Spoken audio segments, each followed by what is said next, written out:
So we're gonna start this event, the small room, and then hopefully if we have time, to do the Knight's Antidote.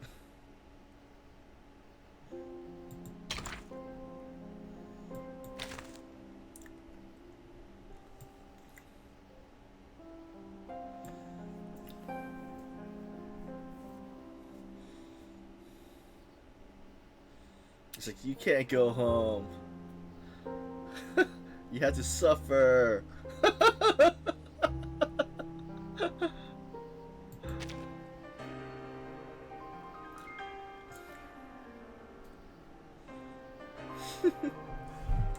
Alright, let's start the event, or the small thing. The small room. A small, narrow room with a plain door. A vase of violets sits on the table. No, there's nothing to see here at all.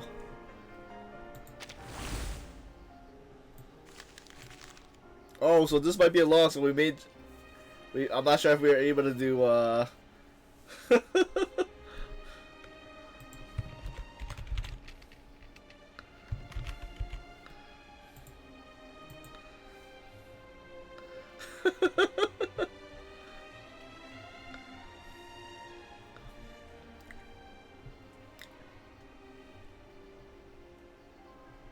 Let's see. How do I start it?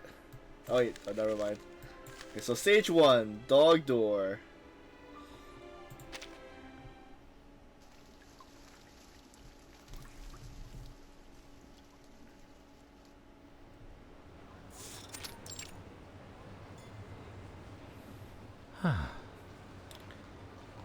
Sad news indeed. Ah, most unfortunate and disappointing news.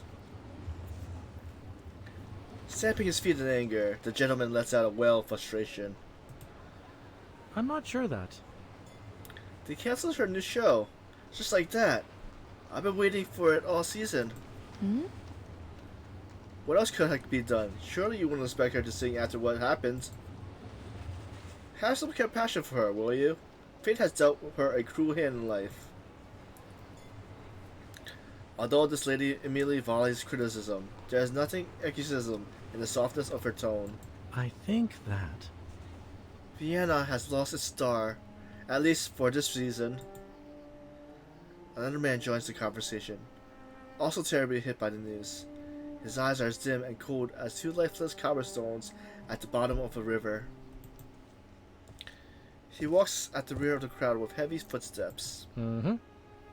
I saw with my own eyes the entire thing. She left the Vienna State Opera in the afternoon. She must have planned to take a walk in Valdral Park, as she always does on Thursday afternoons.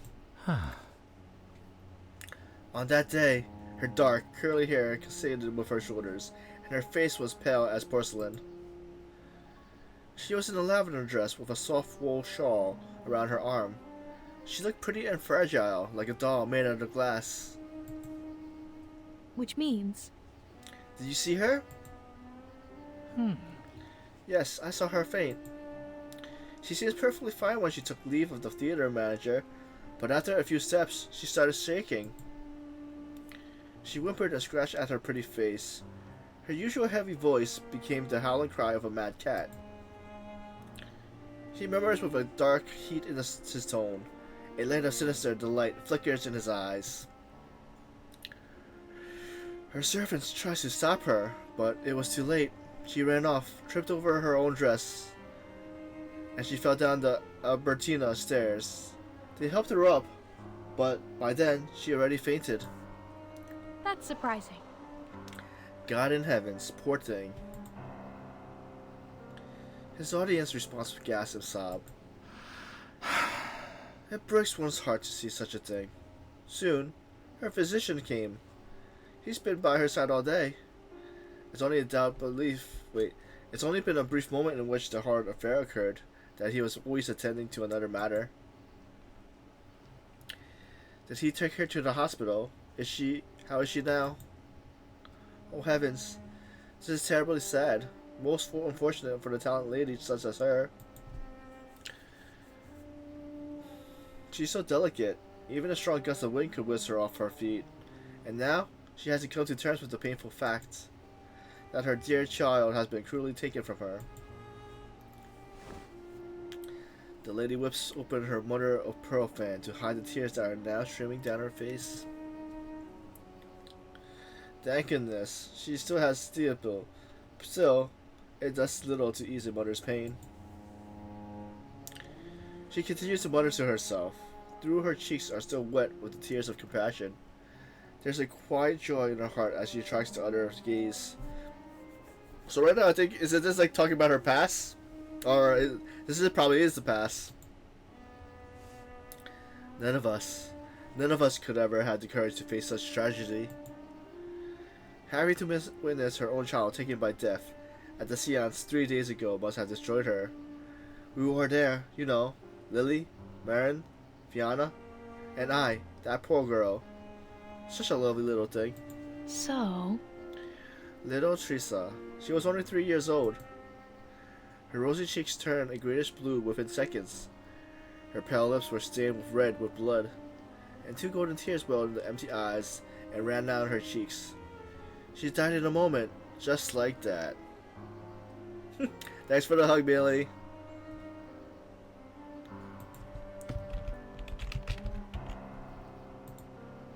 So right now, I think this is Isolde's pass, cause Teresa is her little sister, I think it's a little sister. But that sweet song didn't fade away. For the whole night, it was trapped in her throat, like a little songbird captive in a cage. It wasn't until morning that we mustered enough strength to touch her. She was so soft, as if she was only sleeping. She gently fluttered her fans as she revealed more and more detail to the crowd. They listened in breathless suspense. I don't know. Fine, I admit it. I was too harsh on her. No one will be able to sing on stage in the wake of such misfortune. I think that... She should rest. She must be devastated, poor thing. Losing her child like that. The gentleman takes out her silk handkerchief and dabs at the corner of his bloodshot eye. This is a situation in which sympathy is the only appropriate response. But a voice from the other side of the crowd breaks the sad silence. No way. No, she didn't cancel the performance to mourn her daughter. Did you forget? She showed up at the rehearsal after her daughter's death. I saw her just yesterday. His face reddened with frustration at the expectation. Her doctor came to me that very night with a dissected rabbit in his palm. A quick look made it very clear. His eyes are red and bulging, just like a pair of descended ovaries he saw inside the rabbit. She is with a child again, 2 months into her pregnancy, in fact. The announcement of a new child just 3 days after her daughter's tragic death. The change in the rabbit's ovaries told us everything. I wish I could show you. Good people, for it is evident, most refuttable. Evelyn must rest. No matter how much she loves the stage and her audience, she has no choice.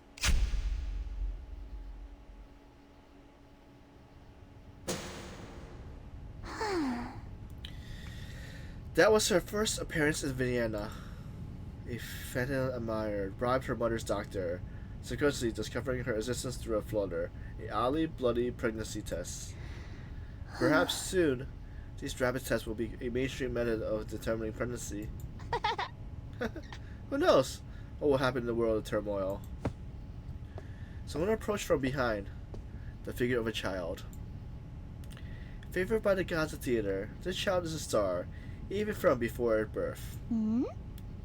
In the many years that follow, before she made her debut, people talk about her as the girl who arrived upon the wings of death. Is that so?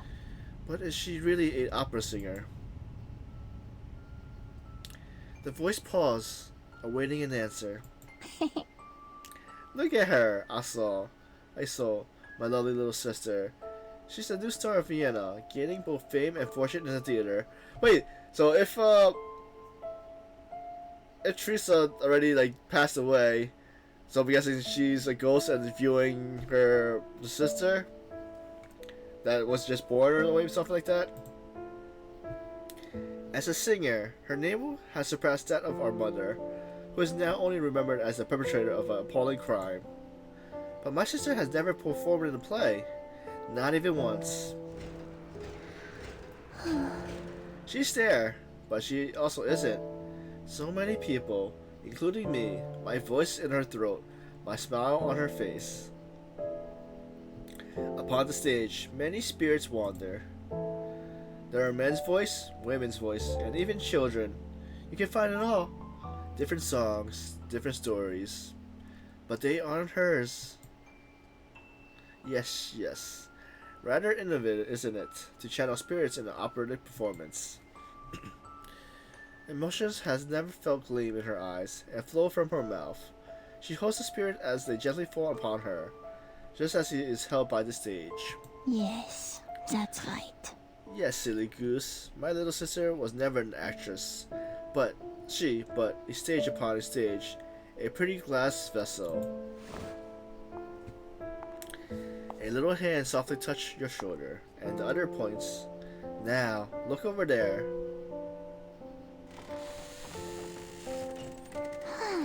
A door. Why is there a door? How strange.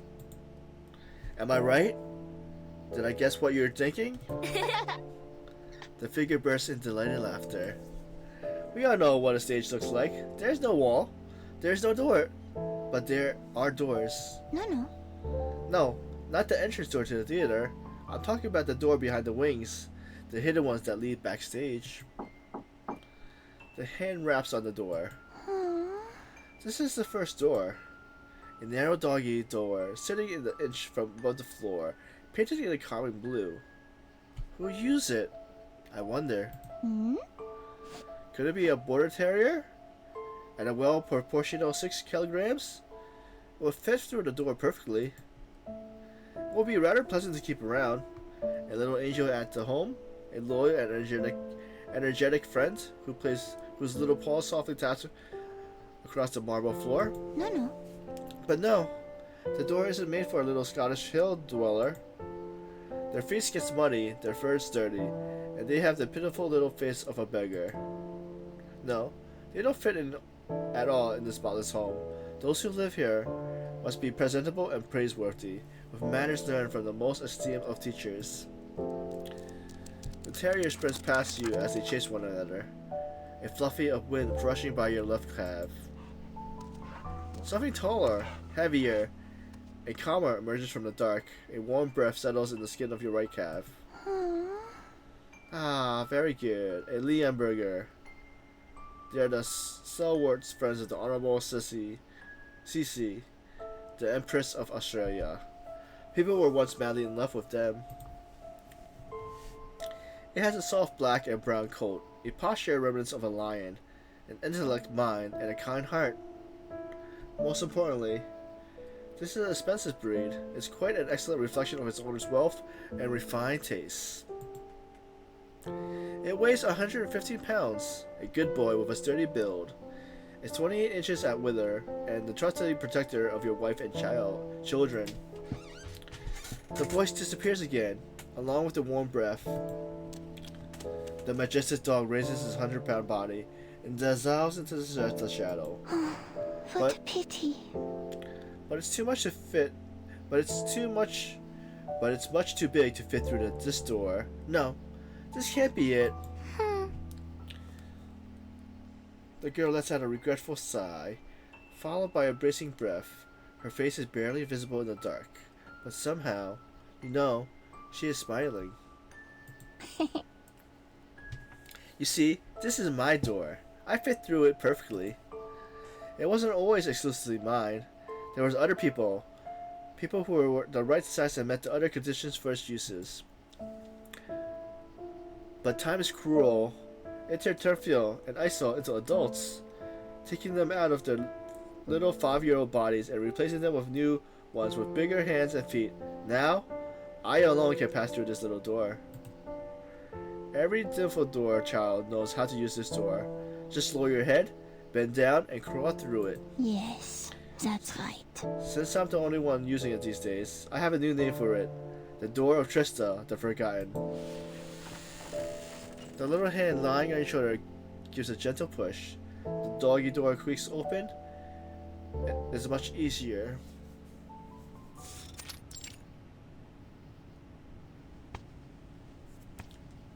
Hush, my baby, dry your tears. The cradle's safe and warm. Ah, Evelyn is here too. The source of the sweet humming, our mama. We all once lived inside her. She always rocked this cradle with her left hand. It's the same one that Phil and I and our little sister Isolde all use.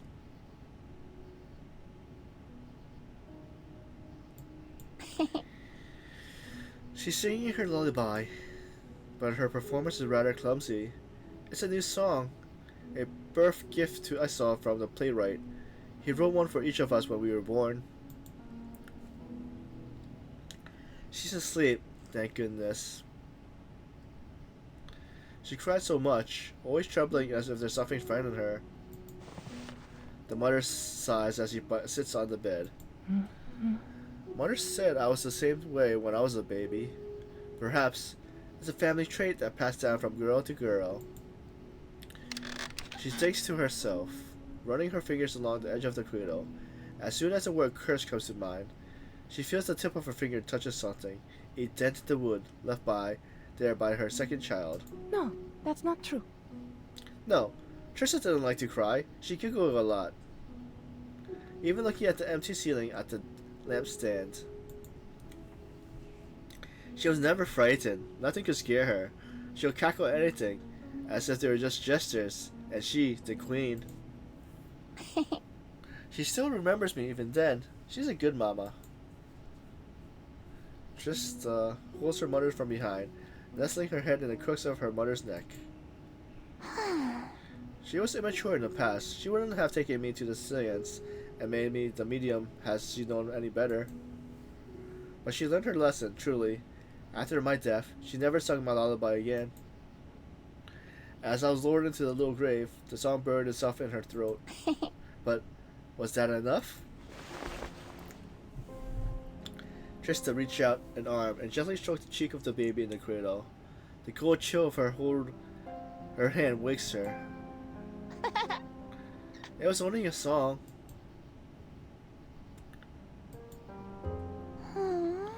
Oh, I saw you, stupid little girl, always crying. My, she's shaking again. Her face is so cold.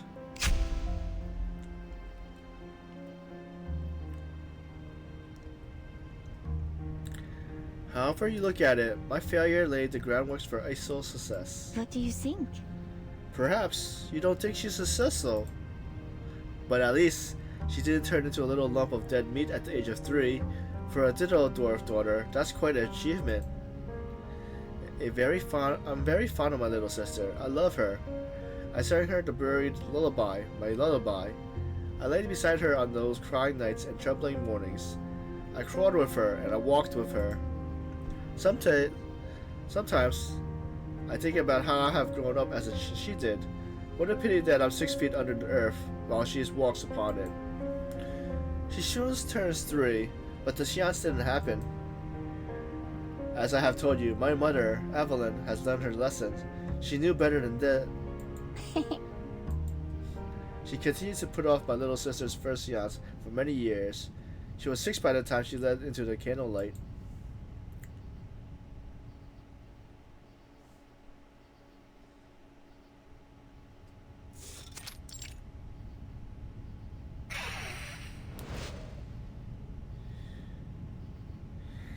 This is... Tell us, child, what do you see? The candlelight flickered in the dark room. The lady asking the question leans forward in eagerness. The light reflected in her eyes. Speak, good child. The spirit has come to us. It has come to you. I need an answer. I waited so long for this, child. I heard all about your gifts. She has waited 3 years. Much too long for someone who's inside twists with anxiety over the future. Isolde takes a deep breath, letting it out slowly.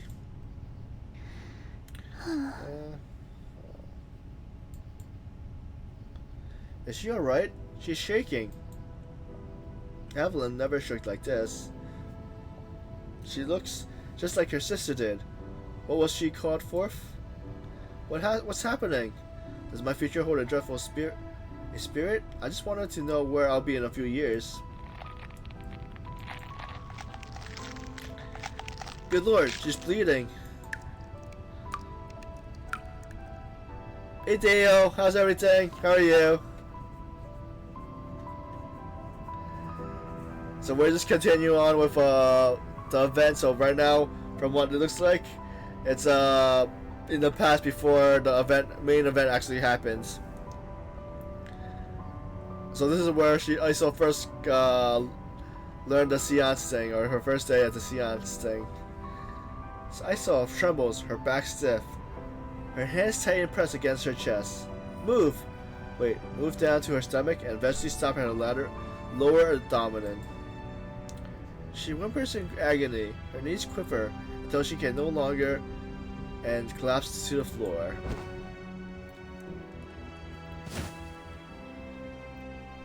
The candlelight, it's flickering. She did it.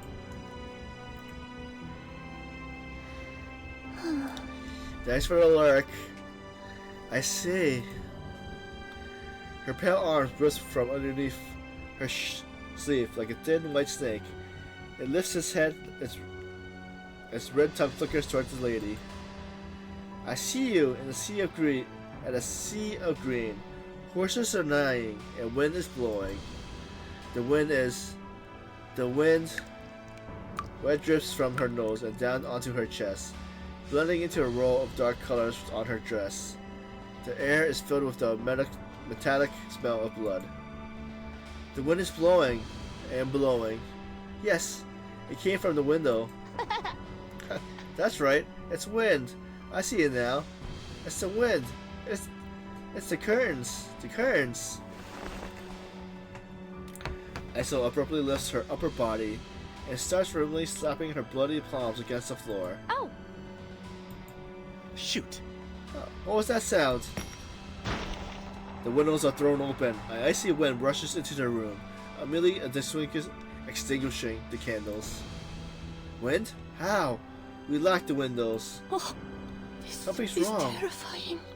She's getting out of control. Isolde. Everyone leaps to their feet, scrambling to reach the door first. Amidst the chaos, the young girl stands up. Isolde, stay calm. Isolde. To her, the calls of her mother sounds like echoes from a faraway place. Isolde simply drops her head and gently nibbles on her nails. Close the window. She mumbles, her bloody lips opening and closing gently. Then, they open wide. She cackles with delight before screaming in a voice that is not entirely her own. Close the window! Close the window! Close the window!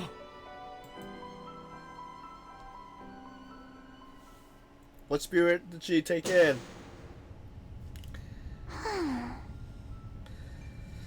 After that, my little sister passed out. Her first seance ended in disarray. People were scared. They didn't believe her to be a capable medium.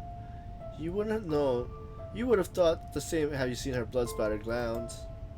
The successful failure of me and my sister completely shattered the curiosity over the seances. People started to believe that our ability to challenge the spirits had become too strong to control, and that the practice was somewhat evil. For some time, the people of Vienna lost all interest in the seance, and consequently, Mama was snubbed. But this didn't last long. The girl offered a gentle smile as she tucked her curly hair behind her ears. Annette Meyer, who spent the rest of her life afraid of the color green because of the prophecy brought forth through my sister, met her end. She died on the streets. A frightened horse charged towards her. It was wearing a green shadow blanket on its back, and a shiny green gem on his forehead. Green. More green. Miss Meyer was utterly terrified. She screamed, and As she dove to the side to dodge the approaching horse, she stumbled on a step and fell into the roadside bush. A sharp branch pierced her chest. She draws a small circle on her chest, marking the location of the wound. Hmm? Eerie, isn't it? All of Vienna was wholly convinced. The prophecy came true. Once again, they gathered around Mama and my little sister, like ants reporting to their queen.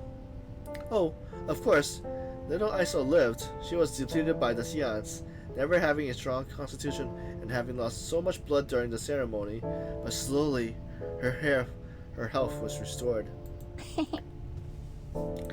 That was a risky night, but accidents are common in Arkham. The slightest of change can lead to completely different results. If my little sister was a little younger, or if she was pushed a little harder, she would have seen what I saw. Hundreds of soldiers lying dead on the battlefield, children orphaned before her very eyes, the endless explosions, and the golden rabbits. What a pity. I was just this close to having a little sister who was just like me.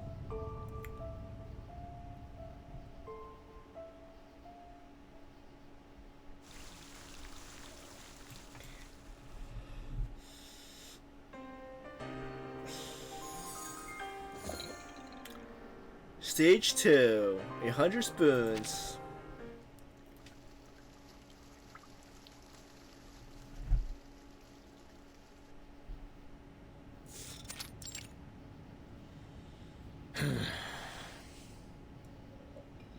Glad to have you here, old friend.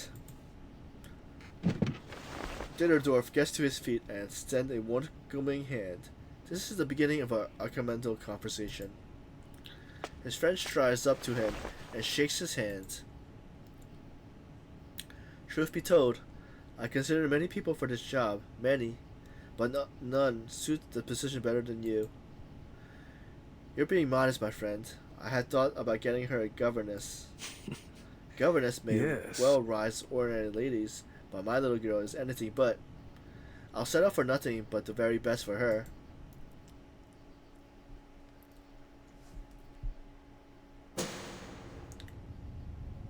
Isolde, my child.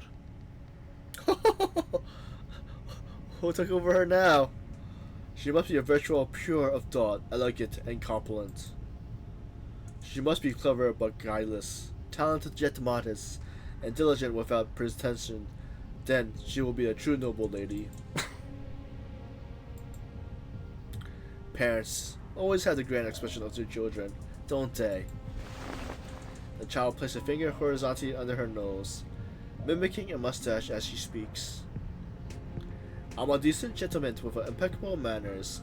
I never attended an event to which I am not invited. Oh. I have a warm smile, a kind heart, and never push others away. I have a strong morale, respect social etiquette, and always present the best side of myself to others when it's necessary. Ditterdorf regards me as a true noble gentleman. He believes I possess every quality a honorable man should have. The man maintains an upright posture, clasping his hands behind his back, his shoulders perfectly squared.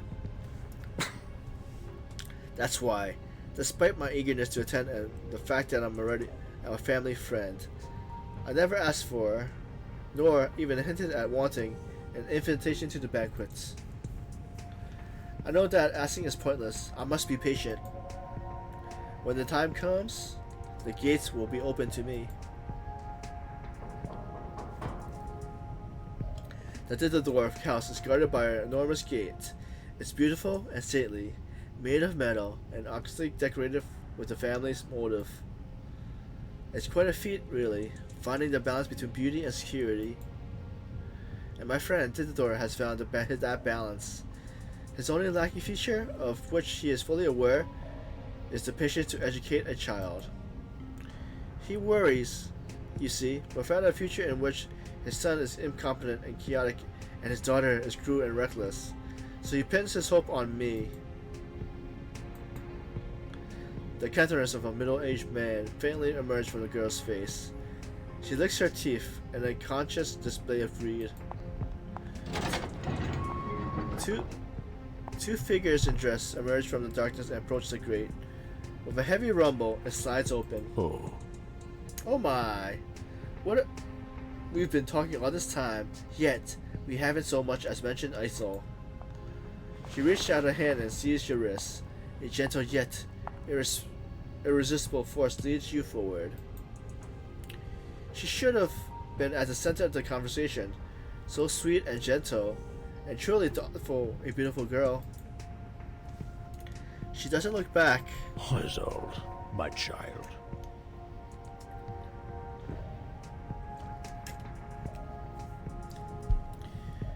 I treated her as my own. I taught her everything I knew. And she became that perfect young lady Dumbledore desired. She was flawless. She met every expectation from her mother, her father, her brother, and servants, and of course, me.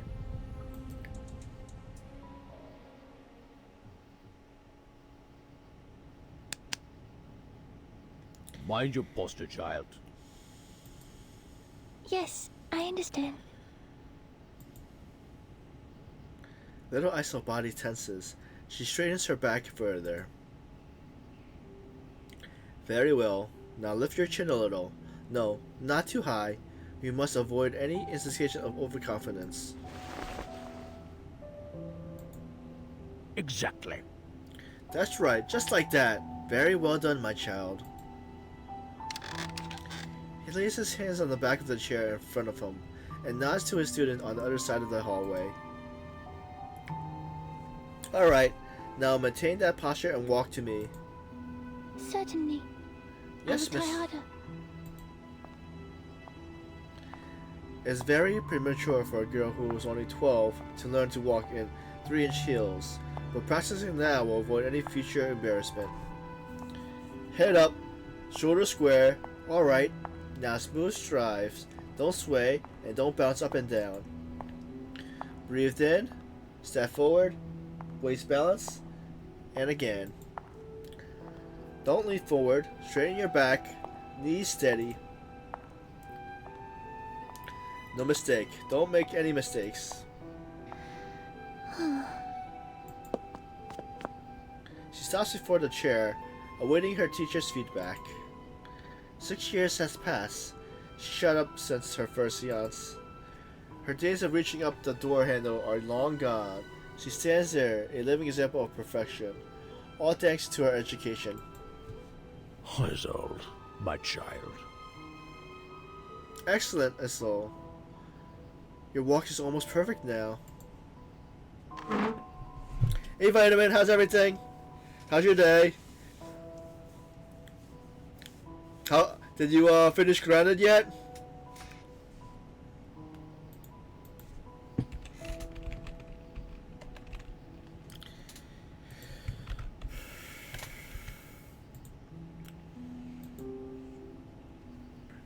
The gentleman smiles and pulls out a chair.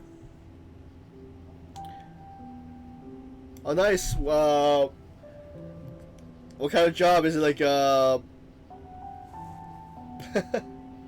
like it's similar to what you used to work at? Have a seat. Let's move on to our next subject. Time is against us, young lady. We spent an extra 15 minutes working on your posture. I've been told that you have a small vocal lesson later. Don't worry. I shall see you again for the literature class after its completion. Tonight, we'll be reading about the dinner. There will be a mention of the dining etiquette we practiced before, so this is a good chance for you to review it.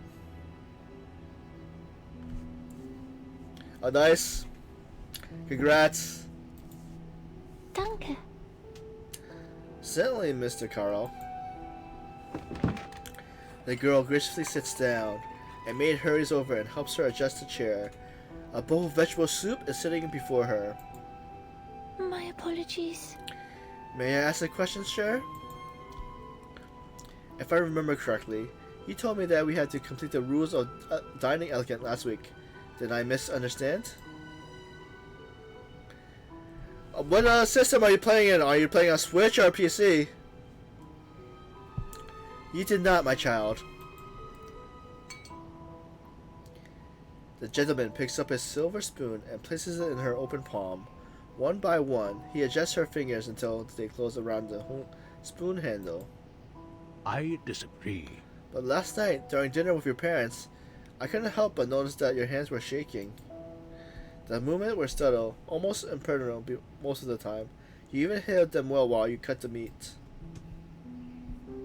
When it came to the soup, however, the shaking was as clear as daylight. People would certainly notice your wetted cuffs. With a smile on his face, Carl loosened his grip.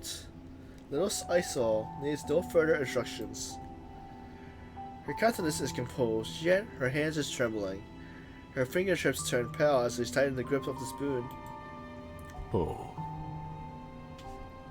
Of course, such a mistake wouldn't be considered rude, but it would reflect badly on your education. We put in great efforts and come so far. It would be a great shame to fall short on so small on a detail. Yes, I understand. Yes, Mr. Carl, I'll work hard on it.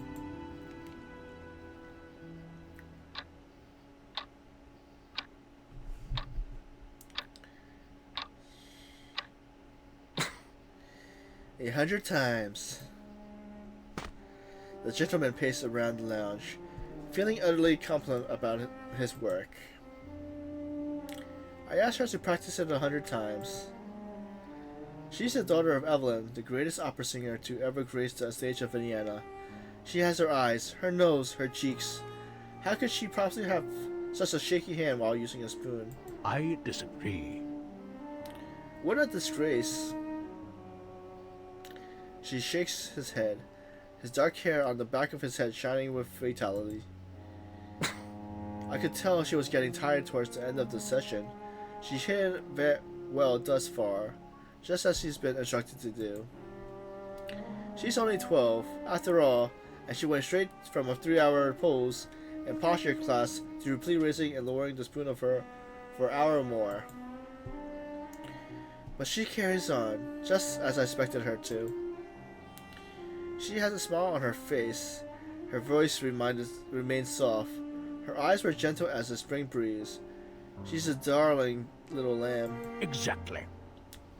All our efforts paid off. She stops by the window, his gaze fixed upon the garden lawn. Evelyn sits in the sunshine, a white rabbit in her arms. She's stroking it, gently grooming its hair. Her wrists are still tight and shaking the first 20 times we practice.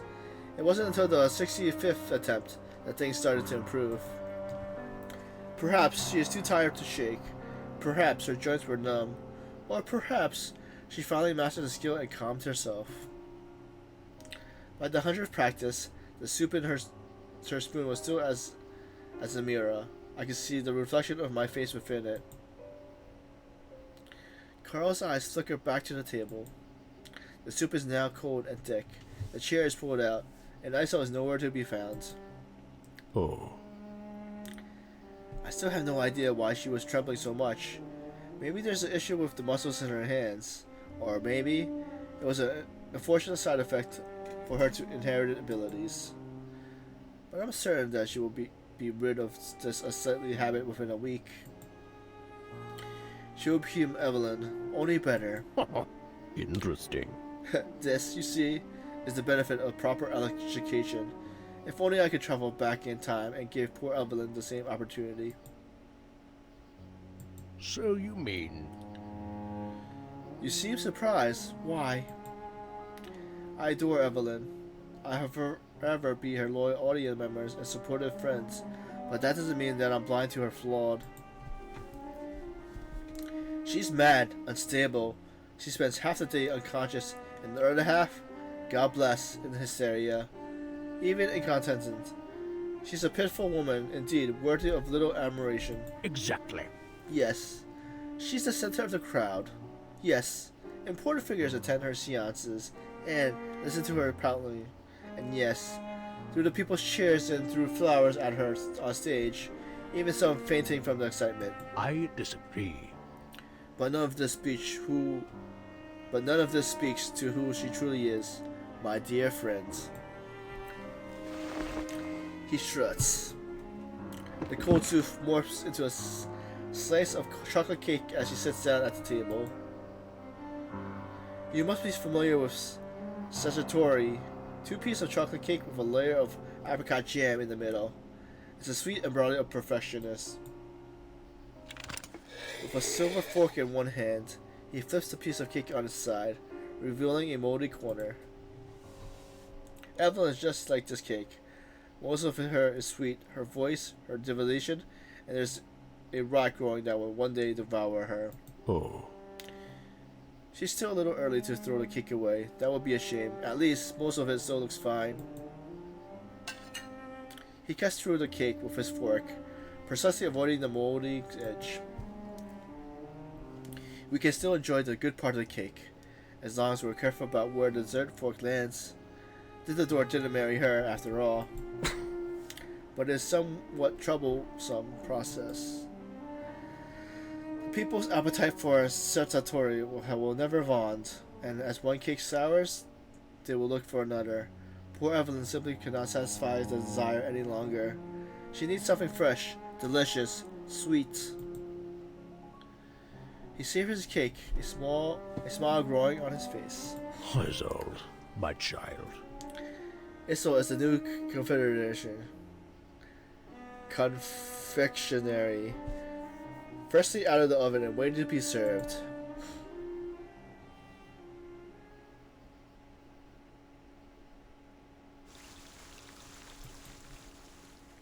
On to part 3.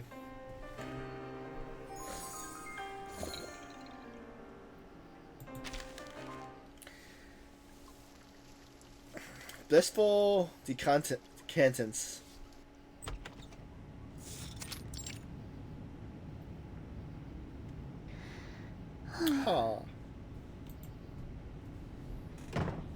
Isolde quickly closes the door and sits on the side of her bed. She falls back and stares at the ceiling. Her body aches, her feet and hands feel like lead, and her eyes are swollen from fatigue. Her headache worsens at night, so she rarely sleeps well. The cotton pads didn't help. The heels still rub my feet. The vocal lesson's over, and my literature class is cancelled because Mr. Carl was invited to a banquet.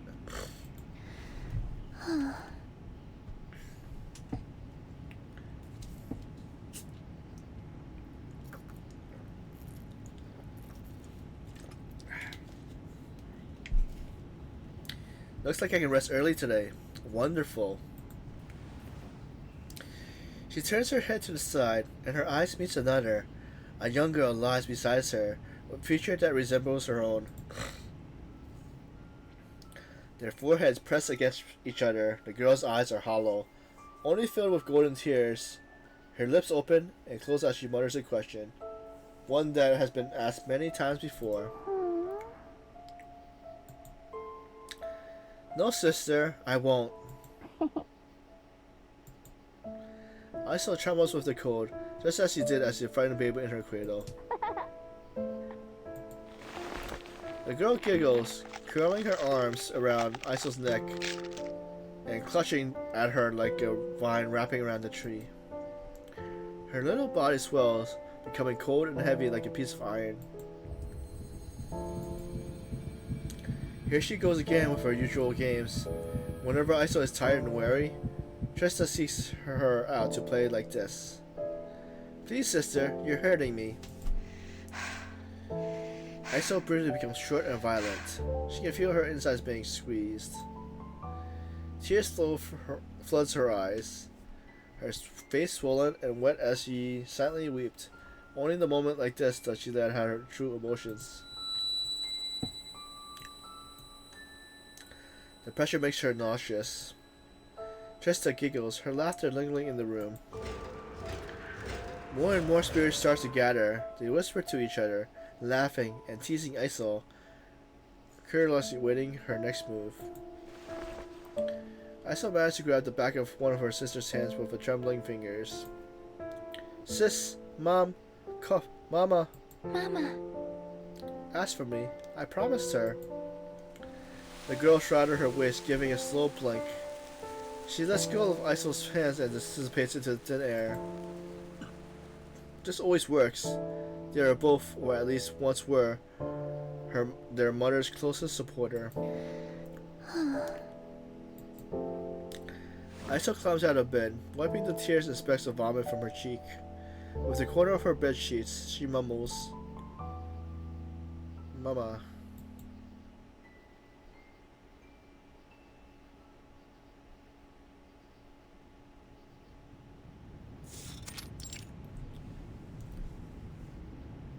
Mama.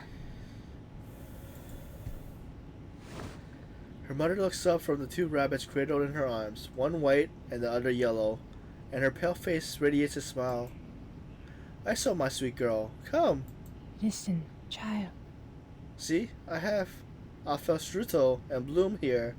Oh, and the nightingale your father just bought. I was hoping to take the swan in here too, but it was swimming on the lake, so we couldn't get close to it." The mother is sometimes more of a child than her own daughter. She is cheerful and innocent, simple as a blank canvas.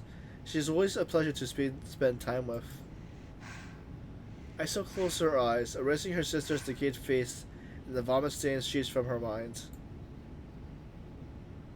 "We can meet in the garden, Mama. You don't have to bring all inside." "Nonsense. I'm happy to do this for you. I think...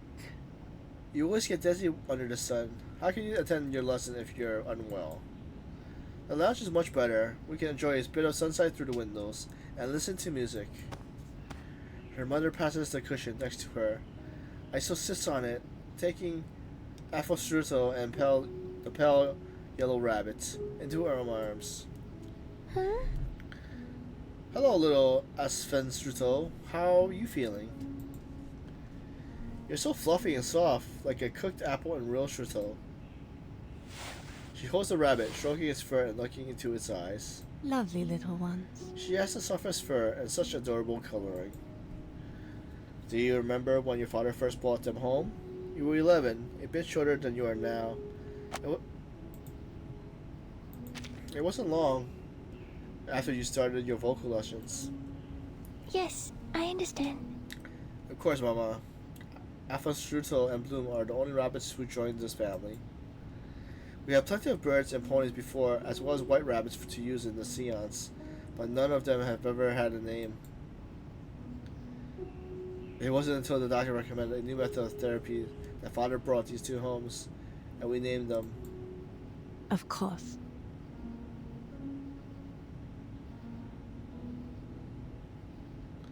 "Yes, it was fun. With these adorable little things around, I don't faint as often as I used to. You were so small back then. I can scarcely believe that the little girl is the same person as the 15-year-old young lady sitting before me, and for her to be so beautiful a singer." The sun shines through the window, developing Evelyn. With a peaceful smile on her face, she continues to stroke the rabbit in her arms. Mama. "Do you wish not to go back on stage? Singing used to be so important to you."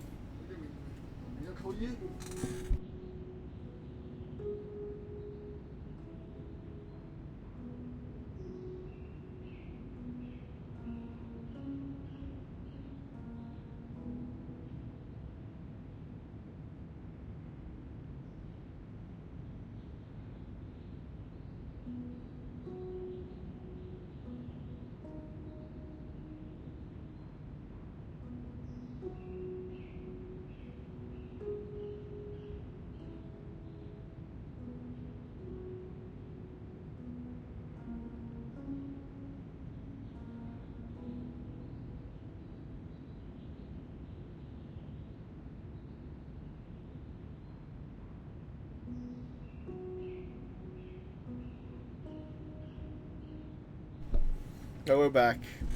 No. She maintains the smile on her face. No, that's not true. "You're mistaken, my child. I never really loved performing. It was just an ordinary part of my life.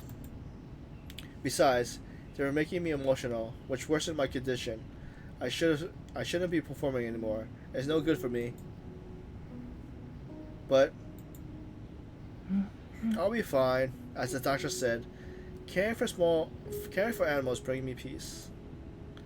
Keeping a calm atmosphere is the foremost goal for this treatment. Iso, my child, we must carry on. Beneath her mother's hopeful gaze, Iso lowers her head and meekly snuggles up to her. Certainly. I will try harder. Yes, Mama, we must carry on. Of course. Things will be different for you, Iso. You're luckier than I. We received treatment much earlier in life, and timers are better now.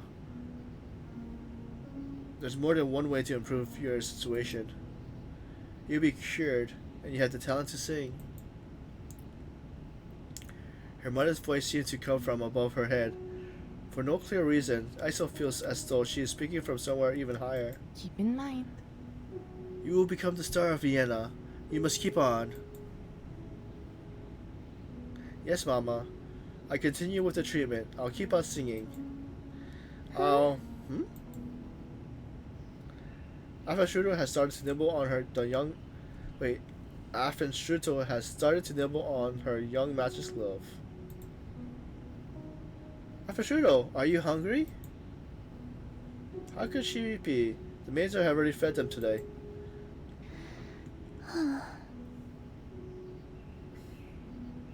No, you're confused again, Mama. In March, the doctor suggests that you start feeding them. He said it would help you bond with them. Is that so? Oh yes, I remember. Iso puts down the rabbit and cups her mother's face. She gently pushes her hair aside and softly presses her forehead against her mother's. Don't worry, Mama. We all forget things sometimes. Leave it to me. I'll get them something to eat. She gets to her feet and makes her way to the other room, but before she leaves, she stops by the door and looks back. Mama, have the rabbits recovered? I noticed that they were a little out of spirits earlier. My apologies. If they're still unwell, I'll get some medicine too. Huh, were they really? Evelyn raised the rabbits in her hands so that her faces are level with hers. Their noses are wet and their eyes are clear. They look as healthy as any rabbits she has seen. A few nameless white rabbits are chasing each other around her feet, each looking as energetic as ever. That's right. They seem fine to me. Alright, Mama. I'll be back shortly.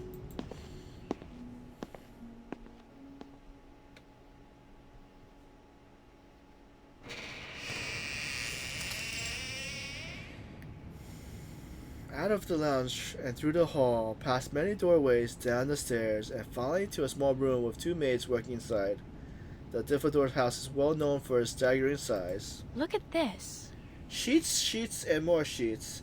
Ain't gone a single day without washing these bloody things. Listen. When I worked for the mayors, we only had to do 1 or 2 washings a day. But you're paid better here, ain't ya? Quit your complaining and come help, will ya? What's wrong? My God, there's blood on the sheets again. How on earth is there so much of it? Even for the time of the month, this is a lot. There's no way this is the blood from her time of the month. Achoo. The red-haired maid crinkles up her nose in disgust. There's been blood on the sheets once a week for the last 3 weeks now. I say it comes from those dead rabbits and birds. I see. Lucha threw away another load of dead animals yesterday. I saw birds, ponies, mostly rabbits, the yellow and white ones. Which means? I lost count of the number of Strudels and Bloom we had. They got 2 new ones just today. Poor thing, what happens to them? They didn't die nearly so as often last year. Is there something wrong with the father? No, it weren't because of the bloody father. It weren't any natural cause of death. As the maid soaks the sheets in the water, she lowers her voice. I heard that. Lucha told me that every one of the animals suffered a miserable death. Some vomit blood, others have their head cracked open. Most strange of all is that a few of them have holes in their necks, and a golden key jammed inside. It might be... He said Lady Evelyn did it. Oh, come on. Come off it. Lady Evelyn loves those animals. She always carrying those rabbits around in her arms. Well, You didn't see her crush that little poor nightingale with her bare hands when she was having an episode. She's ill. So is Lady Isolde. It runs in the family like a curse. The doctor said it was hysteria, something to do with her wandering womb. Drives them mad and makes them bleed at all. Look at this. What explains these bloodstains? Do you think Lady Isolde will one day lose her mind like her mother? Why do you care? She's been awfully kind to me. She helped me settle in. The maid with short, dark hair looks down at the dirty bed sheets in her hands. It is covered in vomit and sweat. Here is the case. She's still young, but she's already such a perfect little lady. Gentle, polite, beautiful, kind. She's gotten so many lessons to attend. Bless her. Etiquette, literature, history, painting, music, dance, and on top of that, she has to go to the seance with her mother twice a month. Poor girl. She slowly folds up the bed sheets as if to save Isolde the embarrassment. She don't fit often, and she ain't having any maniac episodes like her brother does. But she does vomit and feels dizzy at times. Oh, I do hope she doesn't end up like her mother. Yes, enough of the worrying.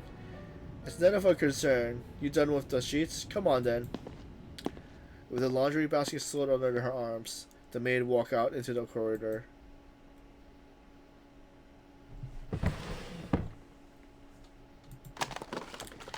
Yes, now I remember. I left it in this drawer. Ah, there it is. She fumbles in the dark until her fingers comes across a familiar shape. She looks at her palm, then into the dimly light corridor. The maids are long gone by now, but their conversation still lingers in her ears. Father once told me. She shuts her eyes in a calm determination.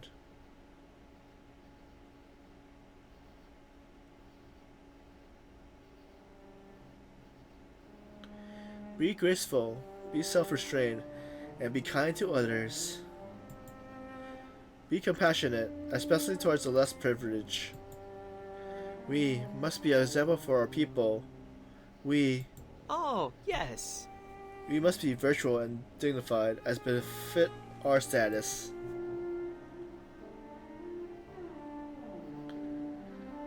Theophil, I didn't know you were home early today. Home today. She opens her eyes. Her brother, 2 years her senior, is standing next to her. I won't be staying long. Mother told me you were here, so I came. Isolde! It's been a while. I brought you this. He pulls a little velvet box and a pocket watch from his jacket pocket. The box is from Heinrich. There's a brooch inside for your 15th birthday.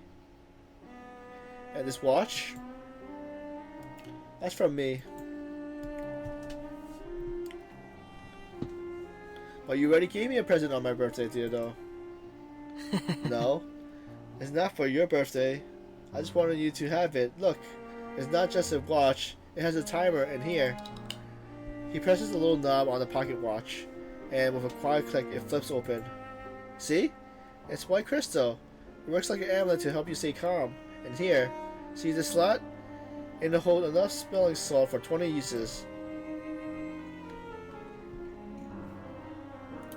You need a watch to keep track of the time in all those lessons. And the amulet and smelling salt will help you too. It's perfect. He presses the watch into his sister's hands. There's a beat of silence. He speaks again. I also have news for you. I'm renting a studio. It's amazing how much it helps me gain inspiration. It also has space for the young models to stay the night when the weather becomes dreadful. It simply broke my heart to see them walking all the way back home in the rain. So, all is well with me, but I won't be returning home very frequently. I hope you continue your treatment along with Mother. Remember, I'm thinking of you all the time. You are my beloved little sister after all. Did Father agree to this? Oh, yes. Of course, you can ask him if you like. He even helped me pick the studio. He turns around and waves to their father, a bright, beautiful smile on his face. For a moment, he looked like the herald of spring.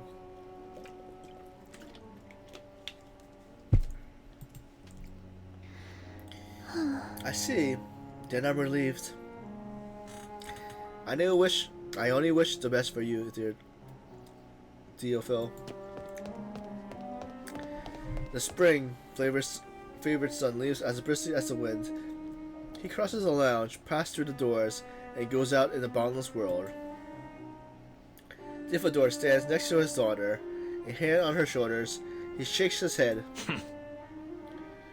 I have a blundering artist for a son, a wild spirit. Look at him.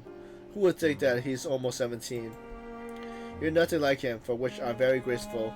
You spend your days perfecting yourself, while he wastes his time chasing after those models in his... What I'm trying to say is that you're a comfort to me, child. Danke. Thank you, Father. How gracious of you to say such nice things about me. She smiles with an adorable shyness and looks down on the floor, as most young daughter would after making their fathers proud. But her eyes flicker towards the door. With Theodore gone, it is shut again. Only a thin beam of light shines through the gap. Theophil didn't inherit his mother's usual musical talent. He doesn't even sing. Mother passed that talent down to me instead of the firstborn son. I suppose it's unfair to him. Under her fallen silent gaze, Isolde turns and makes her way to the other end of the house.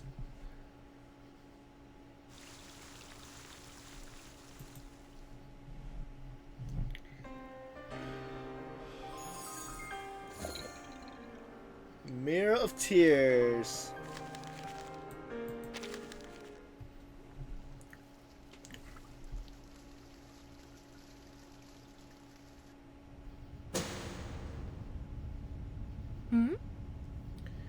Hello? Excuse me? What is this place? A timid face appears in the dark, bewildered and uneasy. Its owner wipes her hands on her dress, where there once was an apron. Me? My name is Hannah. I'm a waitress at Cafe Central. Have we met?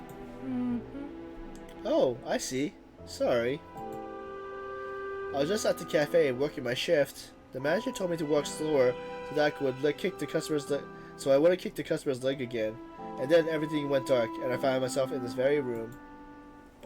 This is strange. Stranger than a novel. I was hoping you could tell me what happened, explain things to me.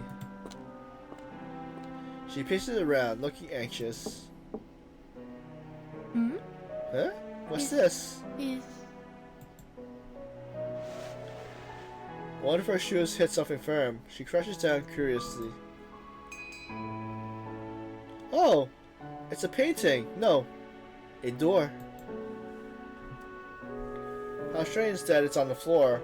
Actually, it looks like a door to Cafe Central. Something written on it. It's too dark in here. I can't see. Maybe I can feel it with my fingers. She stops and furrows her eyebrows. She runs her fingers across the door plate a few more times. The name carved on it kisses the tip of her fingers. A sweet bitterness fills her heart. Theophil, Mr. Theophil. Did he play a part in the kidnapping? But why would an artist be involved in such a horrible act? She mumbles to herself, her eyes rolling in the dark. She's looking for an excuse to forgive. Or perhaps he wants to be his model. I gladly agree to it, of course. He's so handsome and kind, and, my goodness, can he paint? Any girl would agree to be his model. He wouldn't need to abduct me for that. A fragment of memory comes back to her, but it's vague, shrouded in a white haze. Oh, I think I remember. Before everything went dark, Mr. Theophil has ordered another Frisina. I had it on my tray, and then I passed out before I reached the table. Until then, it was a perfectly ordinary day. The warm colors of love fades from her face. Mr. Theodore looks as handsome as ever. He orders as usual. Even Mr. Henrich was wearing the same brown blazer. No, that's not right. Something was different that day. Yes. That was the day she first met her. That was the best of beginning of everything. She looks at you, translate. A door opens beneath her palm.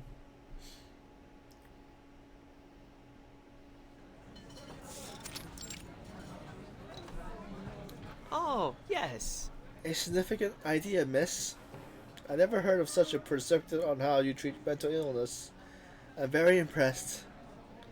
The cream has long since melted into the frizz. This conversation is much more interesting than the beverage on the table. See, I told you to, Phil. I knew you two would get along.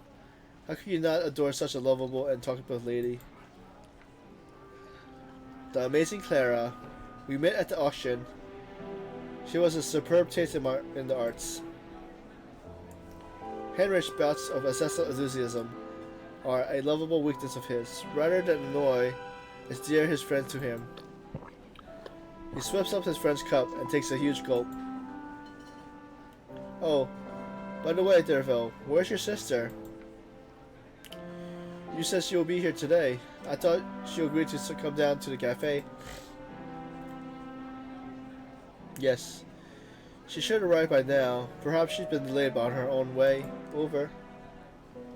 After a huge success of her debut, my little sister is the new star of Vienna. She's constantly swarmed by their admirers on the streets.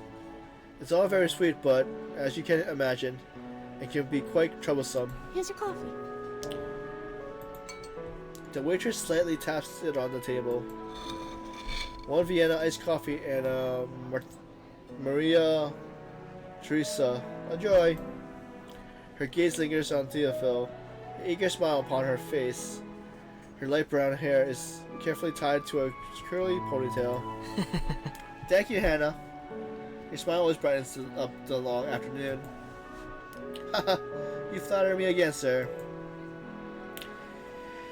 She blushes and hurriedly looks inside. This is not the first time her dear Theophil has been so sweet to her. Sure. Would you like cake on the side? It's on the house.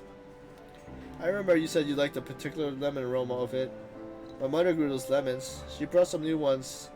She brought me some more when she last visited. Would you? Isolde! Over here.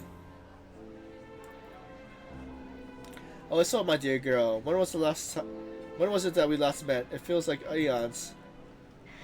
It was about 1.5 months ago. Oh, how unforgiving long. Do you remember when we were younger? We saw each other every week. Deal. Her voice is lost among the chatter. She quietly looks at her sweet deal as he gets up on his feet and walks up to his sister. He has completely forgotten about the lemons, or rather, he never cared about them in the first place. Why? Do you think Isolde is still that little girl who follows you around? I'm afraid you're terribly mistaken, my friend. She's the biggest star of Vienna, and the best and most stunning salon of all times. Her admirers fill the streets, and her works are shaking the arts world to its very core. Putting both his hands on her shoulder, he basks in the pride of his sister. And all the ripe old age of 16, no less. She's not some unknown actress taking minor roles after minor roles, nor is she the one of those poets who ends up their misery lies by plunging themselves into the river. No, it won't be long before she becomes the Solvert of theater. My point is, Mr. Heinrich, that it's very difficult to see her these days, but if you can make her brother's life a little sweeter... Oh, dear fellow, you crafty little fella. You crafty fella. Heinrich gently punches his arm. Deerfield giggles as he pulls himself away from his fists. The cafe is filled with the youth of laughter.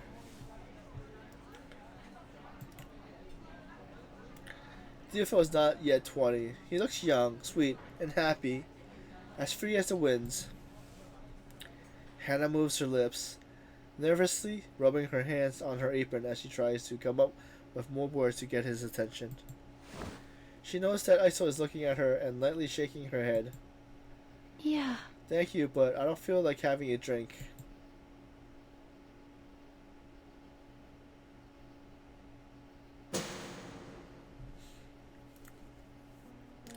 It It was her. Her. How could I forget? How could I forget her? Oh, what a terrible, terrible future. Did I hit my head? Or was it my neck? Or my legs? My waist? No, no, no, no. Small beads of sweat glistened on the tip of her nose. She checks on her neck, her back, and her limbs, making sure they are still attached to her body. Eventually, her hand stopped at her neck. It was here, yes. Clutching her neck with both hands, she crouched down on the floor. So much pain! There are... Why? Why did it have to be me? Why not Teresa or Gregor? Not all who were trampled that day died, nor those who fell on the floor, and those who were pushed into the front of the guns. They had a quick and painless death at least. Why me? Why only me? Why? Why? Why was I the only one who fell down the stairs? Why was I the only one who screamed in agony? Why was I the only one who suffered a broken neck? It shouldn't have happened. None of this should have happened. The road should have been covered in sharp gravel. Those creatures in black, with their dark slime dripping all over, they started that demonstration. It was those creatures. Monsters. Hannah drops her head. Tears streams down her cheek, dripping on her palm, and pooling on the door beneath her feet. The door is now tightly shut, the door to the cafe with their real names on it. On the other side, Cupid and Psyche confront. It was the circle. It was the speech. It's them. It was they who were responsible. The puddle of tears beneath her feet confronts her with her own reflection. Her reflected face morphs into someone else, a soul. The famous opera singer with a touch of sorrow and the putter of a mirror peddler. They killed me.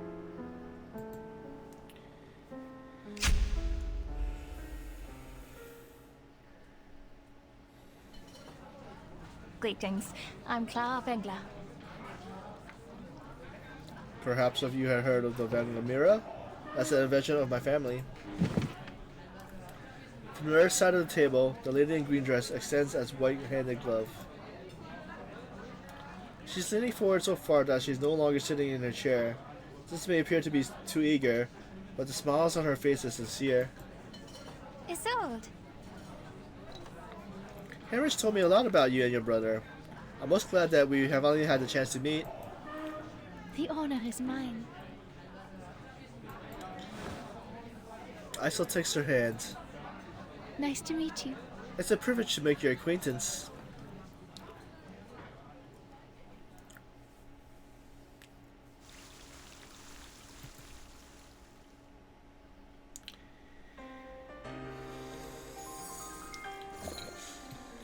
Alright, so if it's the same thing as Gentien's one, there's probably battles.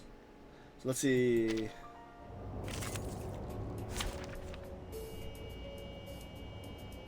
You can have, okay.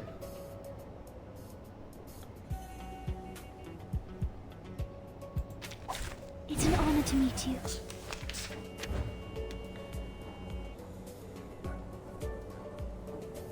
Okay.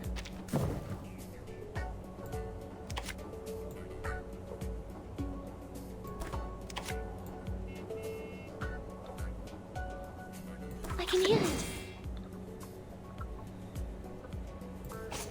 It is here. I can hear it. Yes, I know. Tu peux la jeter maintenant, la charbon excellence. What? You still don't recognize me? What about now? Inventarlo de nuevo. It's the paparazzi. Fight. It is here. Tú decides. Yes, I know. Ah, ta-da! Time for a special massage. Oh, need me to get you guys an ambulance?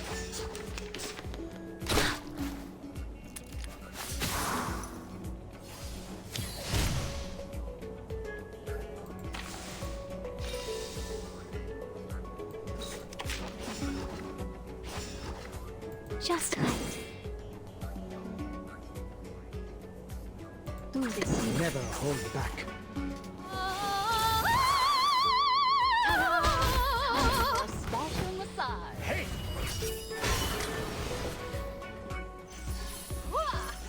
7, 7 set. Induction is a hard version, I think. Please beat the drums. Oh, it's the same? I can hear it.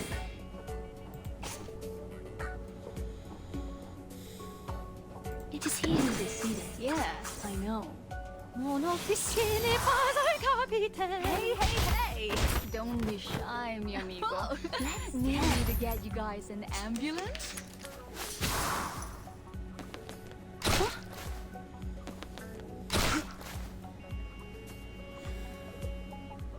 Do this. Never hold back.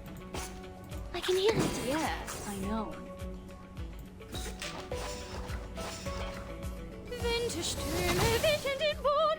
What? You still don't recognize me? What about now?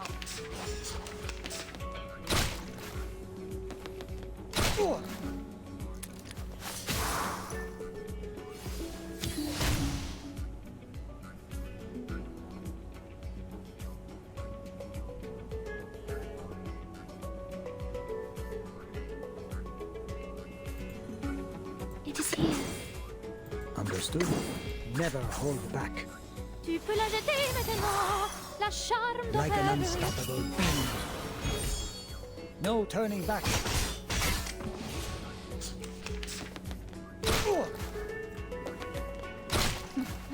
Intentarlo de nuevo? Please warm the liquor for someone. Understood? I can hear it. The drums and the horns sound. The sword shall be drawn.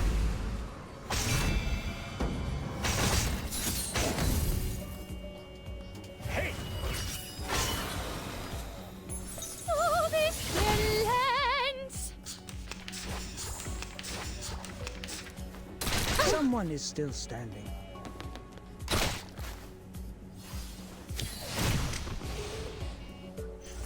They are much naughtier than the Foundation's kids.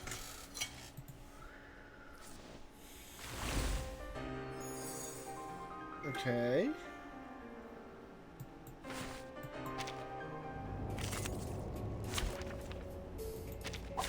Hey, give me a chip. Just one with the lowest denomination.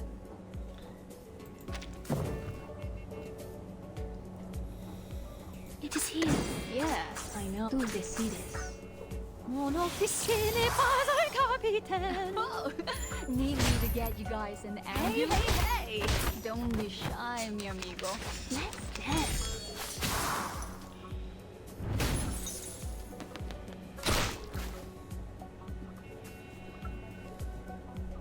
I can hear it. It is here. Oh, okay. I can hear it. It is here. Understood? Ah, tu peux la jeter maintenant. La charme No d'opéra. turning back.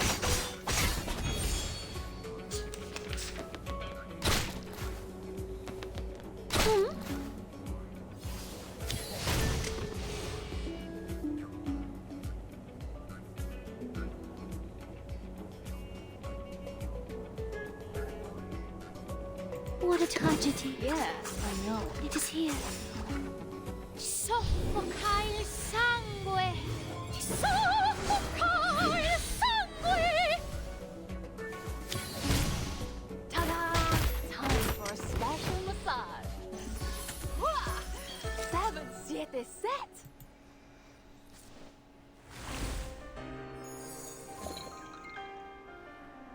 I'm not sure if there's anything actually for these fighting things. Yeah. Hey, give me a chip. Just one with the lowest denomination. It is here. Do this. Never hold back. Tu peux la jeter maintenant. La charme d'opéra.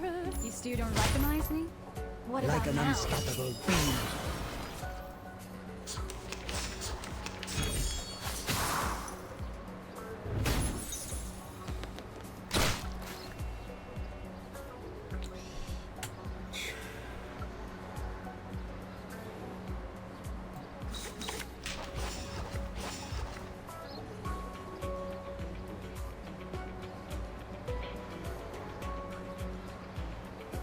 Bien hecho.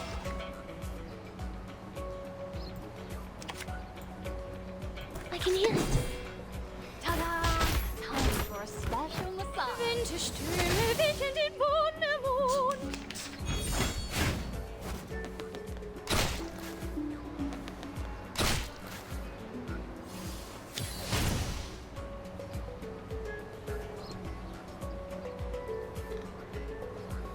Now, then just you. Yes, I know.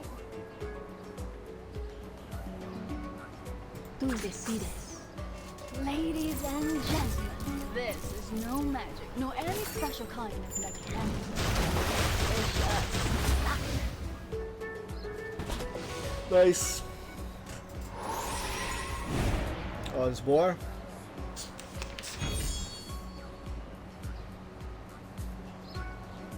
Understood.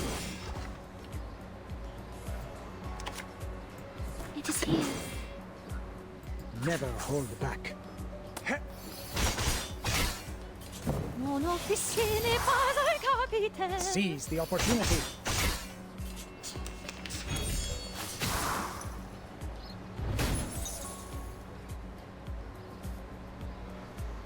What a tragedy.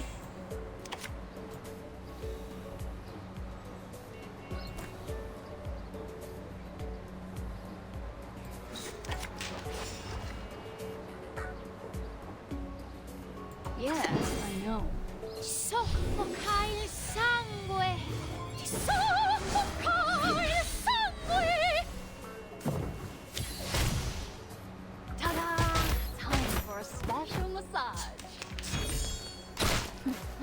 ¿Intentarlo de nuevo? Please warm the liquor. Understood.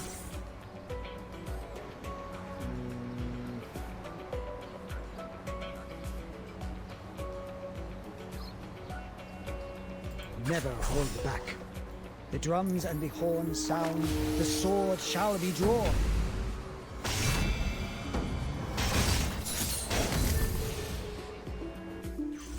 Ring the gong of victory.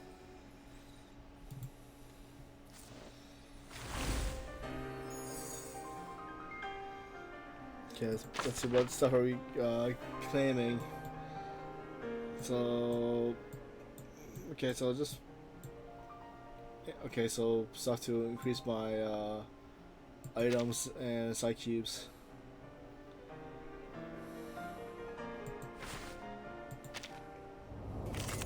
We're gonna finish up these other stage part 3 and part 4 and then take a break. Hey, give me a chip. Just one with the lowest denomination.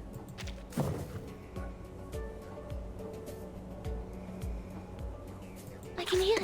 It is here. Never hold back.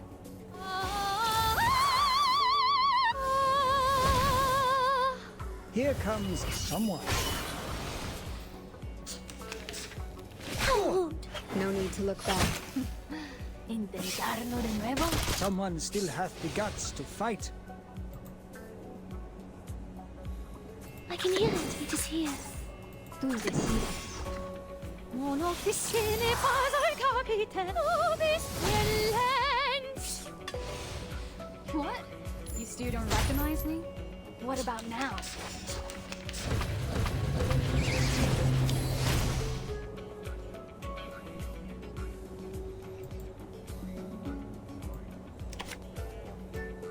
What a tragedy.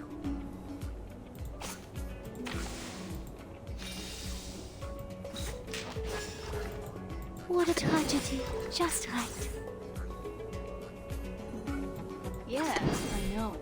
Soffoca il sangue! Soffoca il sangue!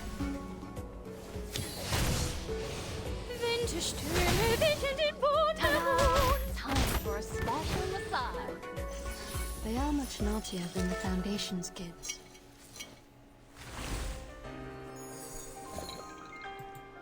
Abduction. Hey, give me a chip. Just one with the lowest denomination.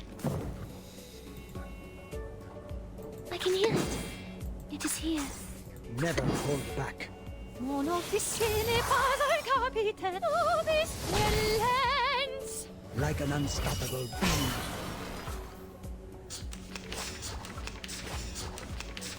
Someone is still standing.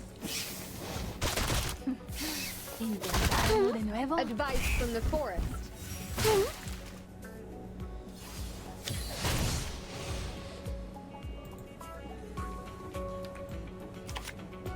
I can hear it.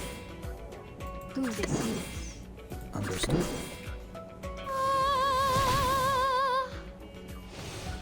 Oh, need me to get you guys an ambulance? No turning back. Penetrate.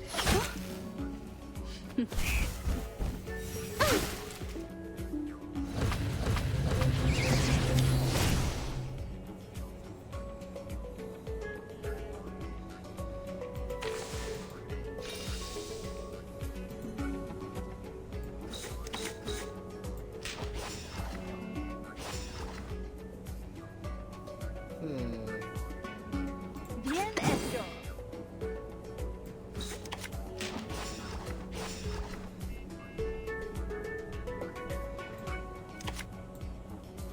Never hold back. Hey, hey, hey! Don't be shy, mi amigo. Let's dance.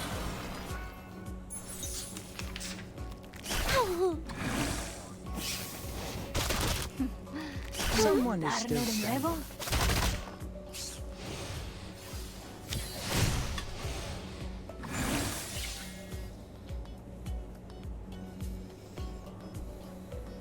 Now, Lenches, you lucky guest. Please warm the liquor for someone. Tú decides. Ladies and gentlemen, this is no magic, nor any special kind of lucky handling. It's just luck. The drums and the horns sound. The sword shall be drawn.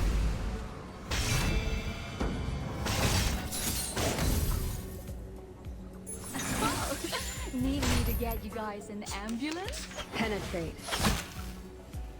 Frost you with the armor of the forest. Someone is still standing.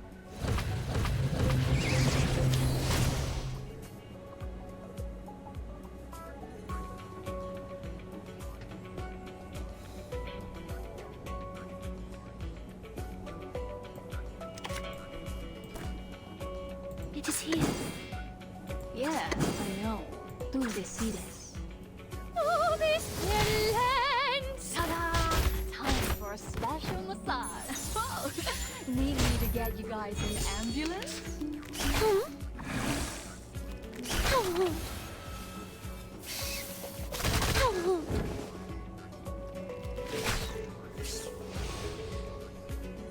Dental checker.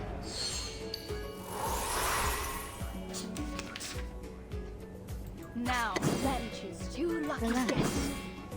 Ladies and I gentlemen, wasn't paying attention to my this is HP. no magic, nor any special kind of lucky handling.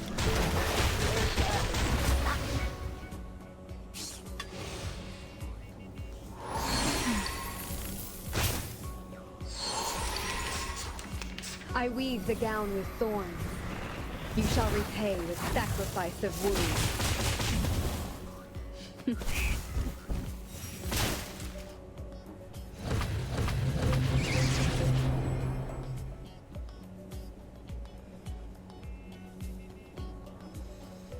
We have left. Yeah, I know. Now, tú decides. Oh,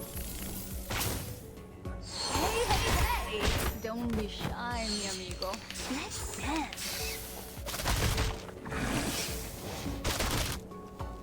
Oh. Yeah, I know.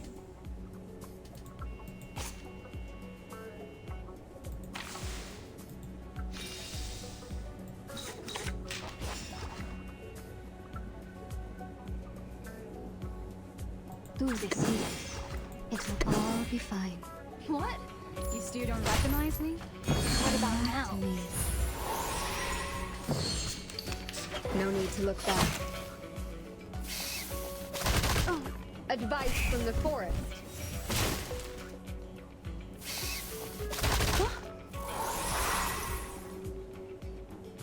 You need some peaceful moment. Relax.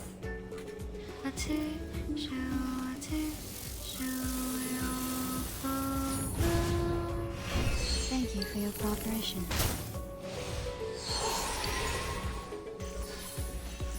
The curtain has fallen.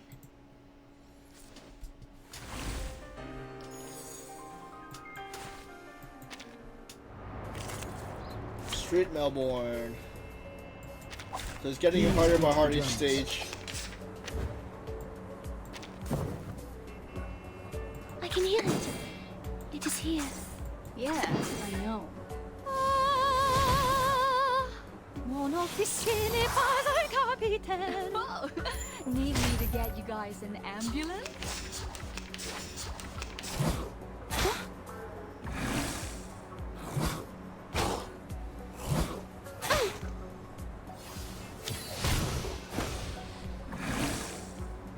I can hear it.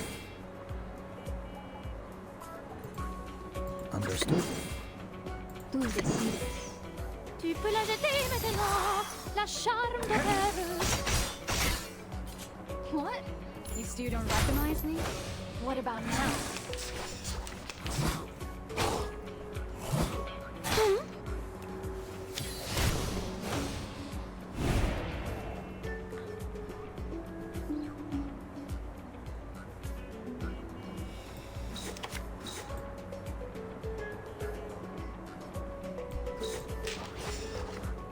Yeah, I know. Never hold back. Hey, hey, hey! Don't be shy. Here amigo. comes someone.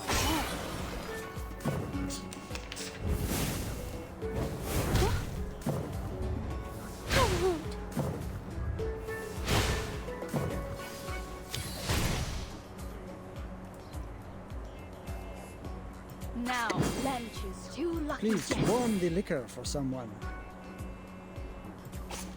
It is here. Now, Please Lenches, warm the you liquor lucky for guest. someone. Mon officine pas capitaine. Ladies and gentlemen, this is no magic, nor any special kind of lucky handling. It's luck. The drums and the horns sound. The sword shall be drawn.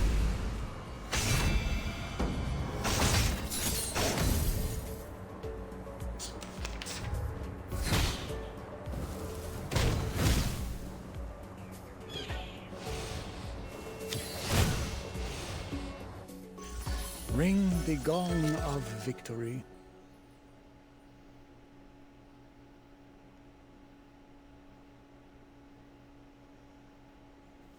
Giant room.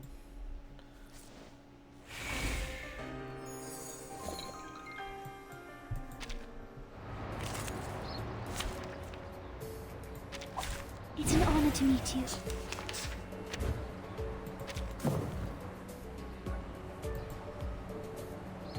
I can hear it. It is here. Yeah, I know.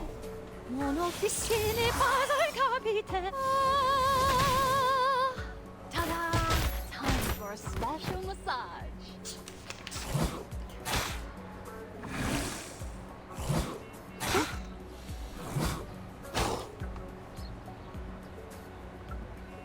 Never hold back. I can hear it. Understood?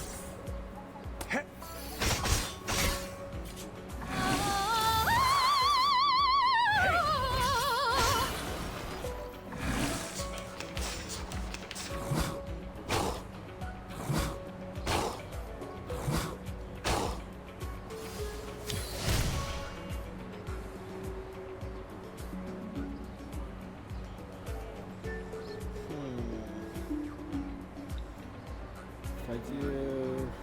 It is here. Tú decides. Yeah, I know. Tu peux la jeter maintenant. La charme de Reverese. Need me get you guys an oh, need me to get you guys an ambulance?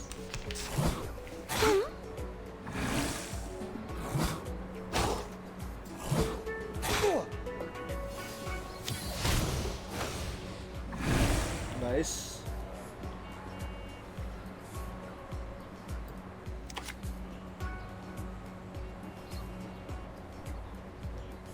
What a tragedy. Now, let me choose two lucky guests. Yes, I know. Soffoca il sangue. Soffoca il sangue. Ladies and gentlemen, this is no magic, nor any special kind of mechanism. It's just luck. Ta-da! Time for a special massage.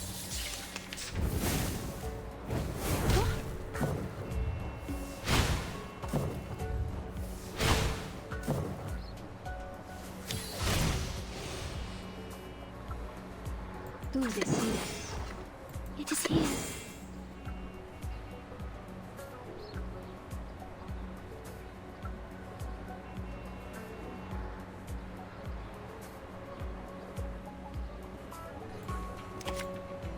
Never hold back. What? You still don't recognize me? What about now? Oh, this talent! Here comes someone.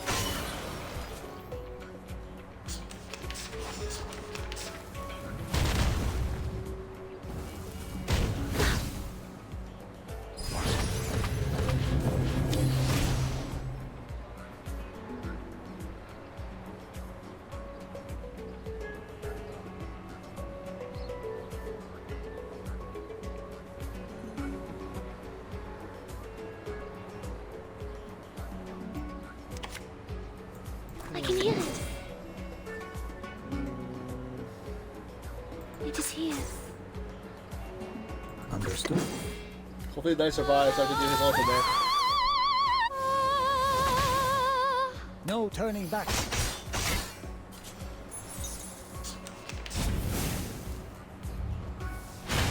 Really?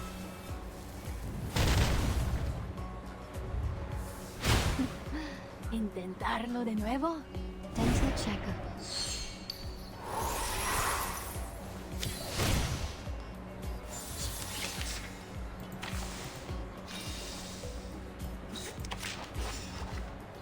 Relax. What a tragedy. Yes, I know. Breathe. Soffoca il sangue. Soffoca il sangue. Hey, hey, hey! Don't be shy, mi amigo. Let's dance.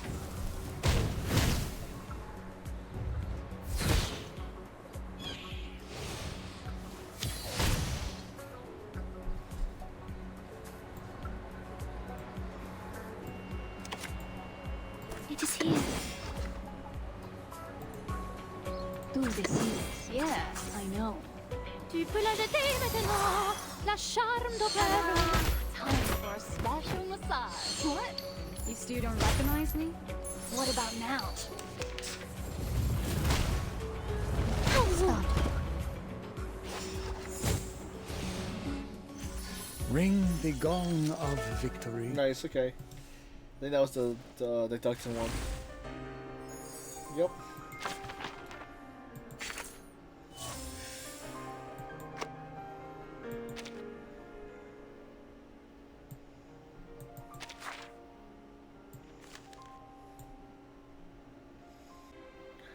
And we're going to start on stage 5, Gray Eyes.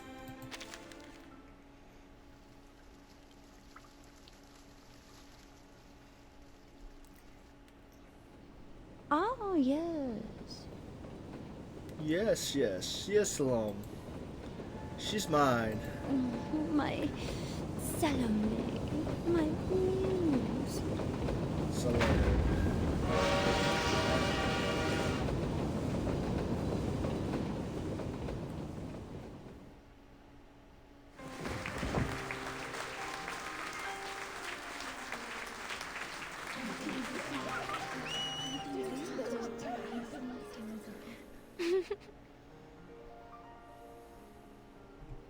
Who's this one? Is this... That's awesome. Is it Evelyn? Brava! Applause. Bravo! Hey Melee, welcome back.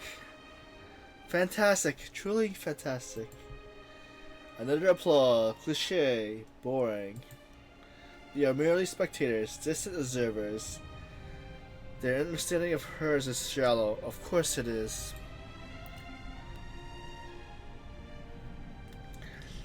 The concept of a seance performance has captivated his mind of the people. The halls was filled with the rafters of the crowd, eager to see the horrified dead descend on this beautiful singer with their own eyes. Look at this. Huh. This can't possibly be a brutal performance. Some lowered their voices, whispering in the silence between the cheers and applause. One cannot deny that she has become the character, but surely this is some sort of fraud. That voice is not hers, and that dance is not hers. Not even her expressions are her own. She's not performing. She's just using that freakish power of hers. This is witchcraft, insanity, I tell you. Praise, slander, their so-called fair judgment, all are like a raging fire, a freezing gust. Their gaze at her face and the movement of her body, and listen to her song. But never do they think about, nor try to understand, who she is after the curtain falls. They only see her performance, the spirits channeling through her. No one has ever seen her true self.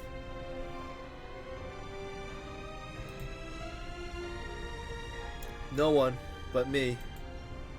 Yes, only me.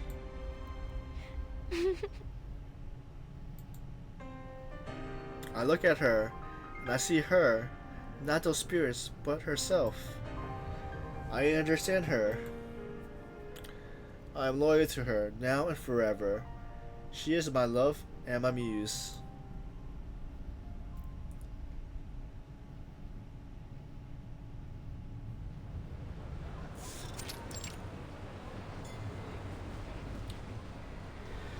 Oh, be careful, Miss Clara.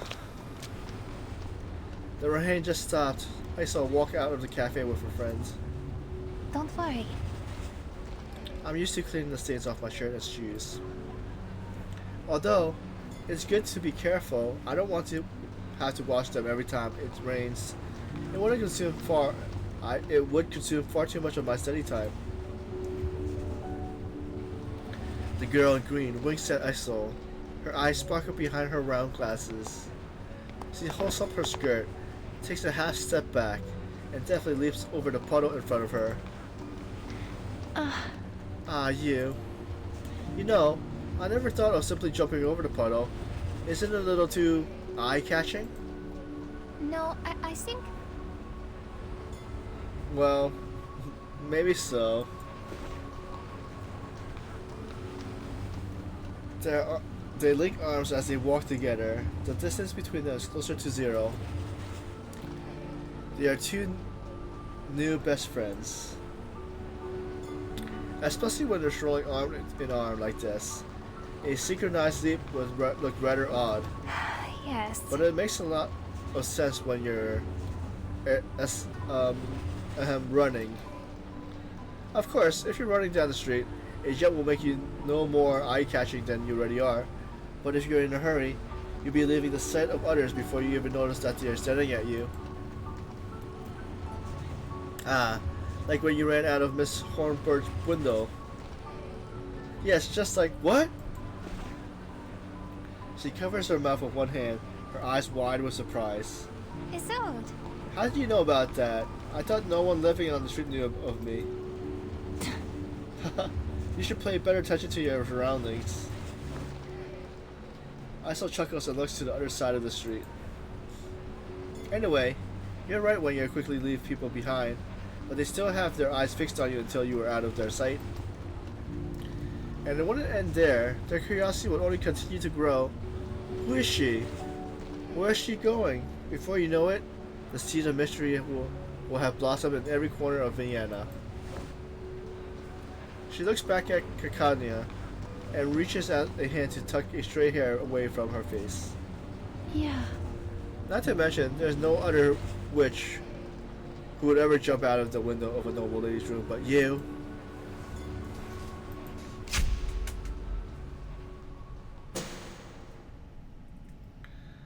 That was a lovely day. The sun shone brightly once the rain stopped. And what was the day she first recognized my existence? The woman in the gray closes the notebook in her hand and steps out of the shadows. I'm a playwright. Please address me as such. Please, you must call me by this title. I implore you. The playwright stands in front of you. Now that she is closer, you can feel a nip in the air. A layer of gray fog envelops her, coloring the hem of her skirt gray, too. Water is dripping from her clothes, forming a puddle on the ground. Oh, yes. Ah, yes. My clothes are soaked. I'm soaked. It's a long story. And an important one, or rather, the least important. No, we must start with the most essential part of the tale. Here, hold my hand. She reaches out her hand to you. They are icy cold to the touch. Yes, of course. Allow me to introduce you to my father first. No. This isn't the beginning of the story, just an appropriate character to introduce it to with. Smiler, Topaz Smiler, was a man with black hair and gray eyes. His father was a clothes merchant, and his grandfather owned a small farm. Having grown up in a financial sound environment, he didn't have to worry about feeding and clothing himself. This gave him the chance to come into contact with art and beauty. Thus, he became a gentleman. He was polite, read poetry, visited exhibitions, appreciated paintings, and watched opera. This was his favorite. He was deeply moved by the art form and attended the theater regularly. Later, he married my mother, a lesser-known opera singer. She wasn't famous and generally played supporting roles. A year after, I was born. Nope. Family? No. I wouldn't call us a family. Or, more specifically, I wouldn't count my father as a family member. He rarely spent time with us, nor did he have any kind of real job. He was far too busy writing poems and melodies. Despite that, he never managed to complete a piece, just as he never managed to return home. It was my grandfather who took care of me and my mother. I suffered no hardship. I lived a similar childhood to my father. Certainly. There's no need to worry. I received the education, was exposed to art, and was loved by mother and my grandfather just as he was. Oh, yes. I lived a life of calm, stability, and happiness, and as a result, I came to understand less and less. Why would he choose to leave such a warm and loving family to live in a riverside cabin all by himself? What did grandfather mean by meaningless obsession when they were quarreling? She gave a slight frown as she looked up at the ceiling. The distance between us fed the confusion and the stain in my heart. At the age of 15, I realized that his face has become faint to me. It was blurred, like a wrinkled handwritten letter with tear-smudged ink. Her gray eyes looked cold and hard, like pebbles at the bottom of the river. I was terrified. I knew we weren't close, but I didn't want to be a bad daughter who couldn't even remember her father's face. So, I tried and tried. I tried my best to recall him. After a quick blink, she narrows her eyes. But, as it turns out, my efforts were unnecessary. Oh, poor little thing. 3 days after I started trying in earnest, my father ran out of his cabin, screaming and crying, and jumped into the river. It was midwinter. He was fished out dead. Mother fainted when he heard the news. Grandfather fell ill and was bedridden, so I took the carriage to the river by myself. That was the first time I saw my father completely clearly, realized there was no need for me to worry about being a bad daughter. After confirming the identity of the body, I went to his cabin with the patrol. They helped me stack his things in the carriage and handed me a notebook. This proved that your father committed suicide, they said. I read it, of course. She clutches the notebook in her hand, her previous wanting gaze fixed on you. Then, I finally knew where he went when he wasn't home. He went to the Vienna State Opera, to Wensderg Park, to Der Garben. But he wasn't there for shopping or sightseeing. He was there for her, for Evelyn. She was the only thing on his mind. He praised her, he missed her, he began stalking her. He followed her from the moment she left her house until the moment she returned home. He even bribed her doctor to give him first-hand information on her health. The burning passion in these scrolls surpasses all the poems and melodies he ever written, you know. Simply reading those words scalded me. They were hot, stifling, so much that they almost killed me. I was trembling in fear, but I didn't know what I was scared of, so I kept reading in the freezing wind by the river, one page after another, until I read every word. She talked faster and faster, a frantic enthusiasm taking over her body. She almost swallowed her tongue in her eagerness to recount the tale. The last page was moist. Can you imagine? It was smudged with tears, just as my father's face was in my memory. Who is this person with curly black hair, a pale face, and a body as delicate as a champagne flute? What kind of person is the woman with a perfect and indisputable charisma? Oh, yes. I was desperate to find out. Before I could realize what I was doing, I started running. I ran and ran until I arrived at the door of the opera house. I ran so fast that there was sweat on my brow, even on the cold winter day. I asked about Evelyn's performance, only to find out that she has retired in order to recuperate from her illness. The playwright calms herself. Her breathing softens as she hasn't said a word. Several years later, in mid-June, I heard that Evelyn drowned in the beautiful pond in her garden. She gives you a gentle smile. Oh, yes.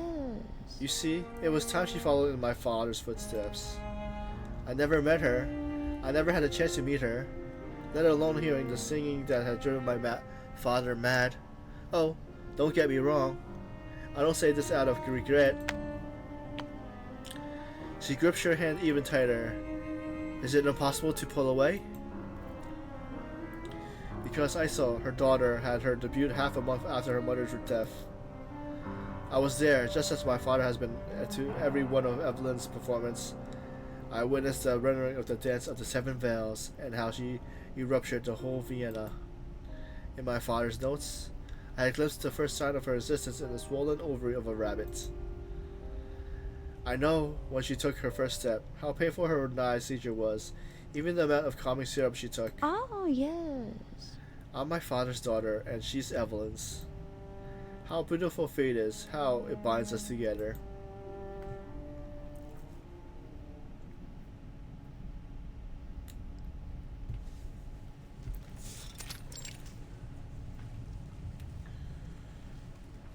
You mean, this is your original script?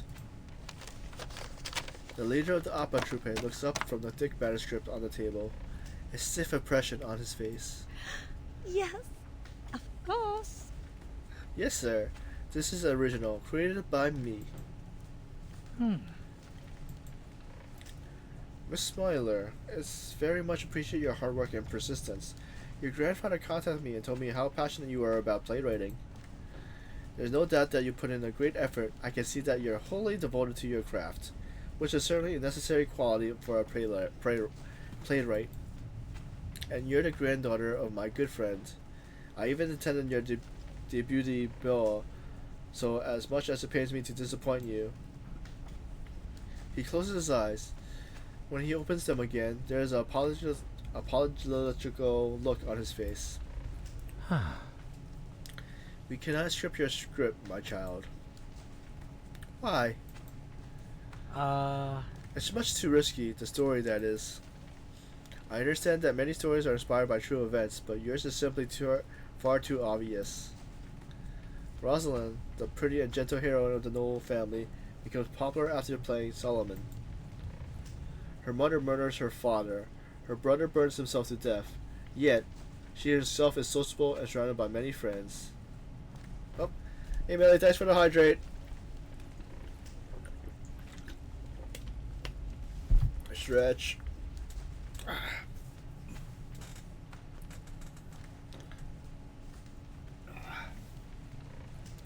And that's for the posture check.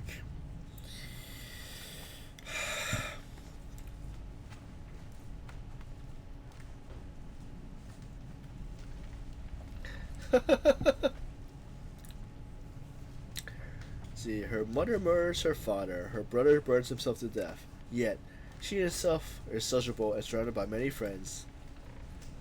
Together, they create an organization called The Square, based in Cafe Central. Every day they talk about poems, share their thoughts and ideas. His voice gets lower and lower. Beads of sweat starts to form on his forehead. Later, after Rosalind's father died, her tutor shows his desire for her. He claims to be her godfather. He longed for Rosalind for stronger than he threatens her with his power. Even worse, he plans to murder her best friend Maggie. Exactly, sir. This evil man manipulated Rosalind into dancing for him in a veil. How delicate, how kind, how pitiful she is. She never hurts a soul.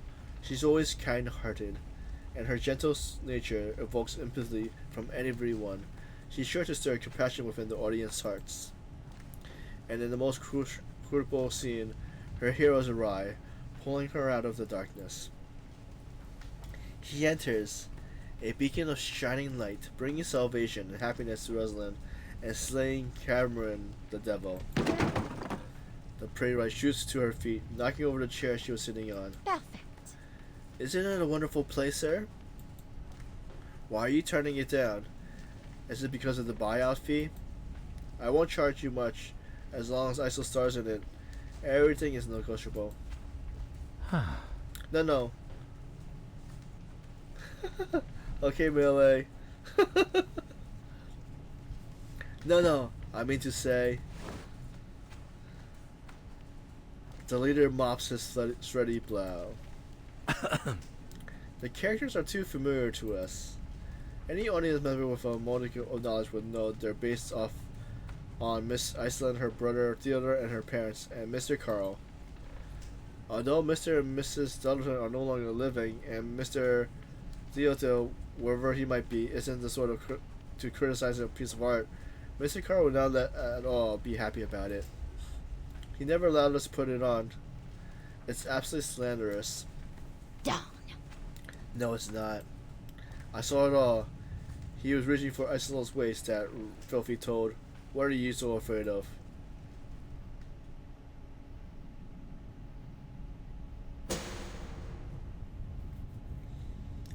It didn't end well. I returned home with my script in hand. Down. That donkey has no appreciation for art. He even accused me of being an untalented writer. How dare he says I'm merely reporting the fact, and that it's just a copy of Solomon. I'm a playwright. You address me as such, do you not? How could I possibly hand over a manuscript as terrible as she said? Oh, he even said that Mr. Carl is a kind gentleman. Ha, prosperous. I was always by Miss Isolde's side. No one knew her better than I. I knew her friends, her family, and all about that old man. And he was just as I described in the script. She, too, was as I described. Young, beautiful, and fragile like a daffodil. Oh, she's the best. Even aging couldn't befall her. That family curse has ensured that nobody in her family has lived past the age of 40. We're all familiar with the events that follow. Theophil set himself afire, and Isolde became fragile and pain-filled. She eventually received shock treatment in full view of the public. She was trembling. The pain looked excruciating. I'd never seen her like that. I wanted to scream. I wanted to stand up and yell at Schwartz to stop the torture. I wanted to. But I couldn't move. I couldn't speak. I couldn't do anything. She releases your hand. Oh, yes. But then, I did it. I stood up. I scolded him. I ordered him to stop using that barbaric treatment.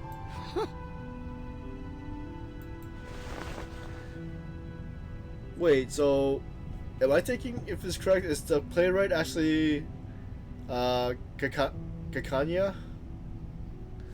She clasps her hands together. Soon after, I raised a duel against him and won. I killed Schwartz. Wait, so it's different? Huh? Perfect. You see? That's when I realized it was I who was the hero. Or her hero. And my script was always correct. We became close friends after that. There's no more Maggie.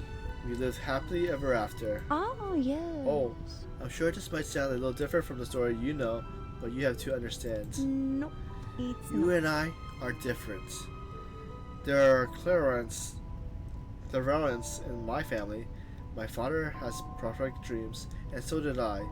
Some said that the hierarchy meant a disorder, but that's not true. In my father's notebook, on a drenched page, he wrote, "This world is a false one," because he had seen the true one, the one where Evelyn is still on stage, performing. He sets off to find that world. The playwright looks down and holds out the notebook to you. It's gray and soaked. Water drips from its surface. I went to the river again, but it was buried. Where the river once was, a railroad was built, bringing countless travelers to the city. I laid on the track, and then I heard a rumbling sound. I laid on them. Her hands did not waver. She is still trying to prosecute the notebook. My Salome, my muse. Ah. So that's what happened. She...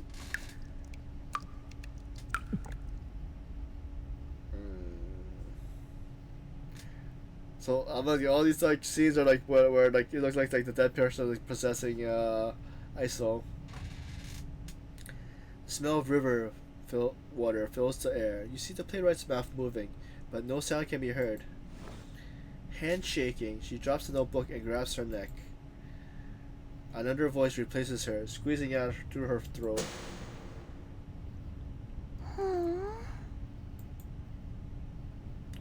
You recognize the voice. Is it the older sister? It is! What a sickly little story. How on earth did you make it to the end? Honesty. I deserve a peppermint for cutting her off for you. Don't you think you owe me a thank you?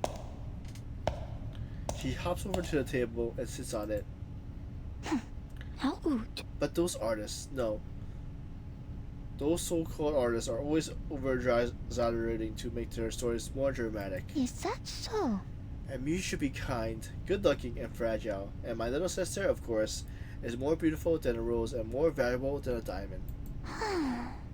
She claims that no one saw the real Isolde, but she did. Did she see the real her?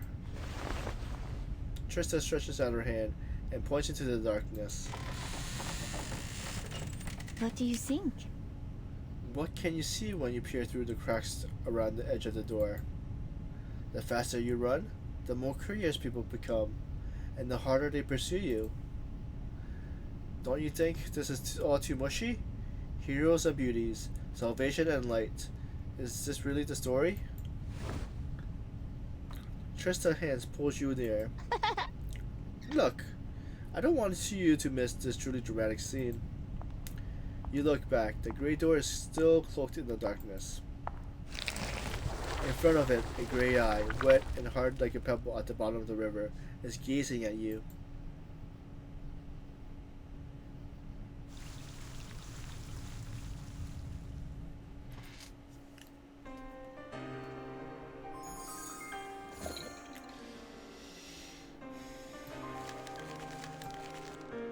Stage 6, By the Curtains.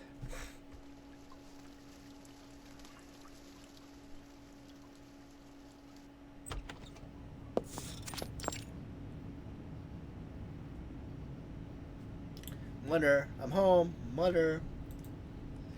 That's strange. Has she not come home yet? She should have arrived an hour before me. The huge mansion is empty. Mr. Dingendorf has sent most of the servants to the farm in the countryside to harvest currant and raspberry. The fruits need to be harvested in time for the ball in July. Maggie, is Maggie not home either? Oh, look at me. I've been far too busy with rehearsals these days. It's almost as forgetful as my mother. Maggie took leave to visit her ill mother back at her hometown. Of course she isn't home. She murmurs, lifts her skirts, and makes her way through the sideboard. Theophil must have taken that pretty girl Mila out with him. She's his new model, so he spends little time at home these days. That leaves the dark-haired Annalyn and the lively Ines. Yes, that's right. They're the only ones here. She opens a drawer, takes out some food, and looks out the window into the garden. Maggie's away. The bunnies must be hungry.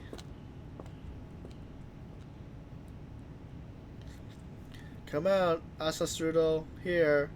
Yes, here comes your food. The little bunny licks her fingertips. Her fur is soft and fine. It is yet to be replaced by the coarser hair of adulthood. You accompanied me and mother for so long, and you still stabilize her condition. Yet still, you go hungry, poor little thing. It's alright. Don't worry, I'll be here for you. Although, I will be busy with performance, so it may be tricky to find the time. The last rehearsal went splendidly, you know. The singing, the dancing, the stage settings, everything was perfect. Heinrich, a friend of mine, has devised many clever tricks for the stage design. Everyone has been telling me that my debut will be fantastic. Everyone. Mother will be so glad to hear it. But she's not in the living room, or the garden. Where could she be? What's that voice? She sets down the bunnies, letting them hop freely in the garden. Yeah. That's Mother's singing voice. She enters the home and follows the voice through the lounge, down the corridor, up the stairs, and to the parents' bedroom door.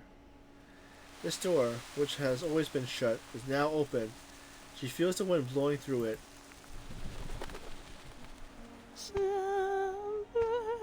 Sleep. Sleep, my darling. Safe and sound. So whose lullaby is this one? Is this for Trista, Isolde, or Theophil? It's been forever since Isolde's last song. Vienna has all but forgotten her voice. She sings a strange and unfamiliar lullaby, one that has been dug up from the depths of her throat. Her voice is smooth and clear, like a flowing spring or the glistening brass needle in her hands that have been driven into Mr. Deventor's temple. It was designed to look like a dagger, and now it's serving as a real one. Isolde's mother pulls the needle from her father's skull, but sprays Angela's face and soaks the bed sheets. It drips down and pools on the floor. She is still a superb singer, even in this moment. Mother! Like a child awakening from a dream, Evelyn trembles and turns her head to see her daughter standing in the doorway. My Trista, is that you? Oh, my Trista. Mama misses you so much. Her rosy cheeks glimmer with happiness. She looks like a young girl again. In this moment, Isolde's mother is like her daughter, and she is more like a mother. Come and see. Your father and I, and Annalyn and Edges are all ready. Ready to join you, oh my dear Trista. How stupid I was, just like my mother always said. I thought about it over and over again, but I didn't understand. I didn't understand it until now. You're right from the beginning. You Evelyn regains the vision of the mother. Even her red dress looks heavier on her. She gently moves her husband's head from her lap to the bed and adjusts his body to a comfortable lying position. She gets off the bed, steps over Agnes and Inland's bodies, and wraps her arm tightly around Isolde. Well done. You've always been my smartest, most talented child, my cheerful, clever, unique little angel. Keep in mind. The world has always been nothing but a jester revolving around you, and you, the giggling queen. The blood of Evelyn's hands has dried into a powder. It drifts into the air as she moves. The powder surrounds Isolde and clings to her skin. It immediately causes a rash where it lands, making her itch and burn. She raises her head. Wind rattles through the windows and into the room. She sees the wavering treetops outside and smells the sweet June flowers. So, this is what father was afraid of. Yes, and he should have been afraid. The smell of blood is so strong here that, were it to escape through the windows, it would make any passerby crinkle their nose. And then people will find out what has happened. The scandal will draw everyone's attention, yes.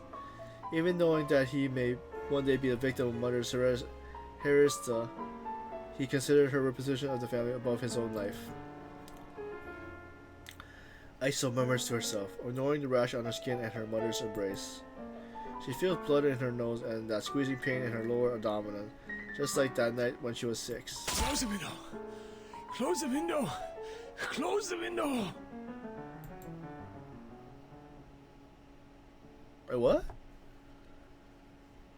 Wait, so she was supposed to predict? Oh, they predict the future. That's what. Brava, brava. Tristan claps, her chin high with pride. I'm rather good at telling stories, aren't I? Did you notice the connection between the two? They even ended in the same way.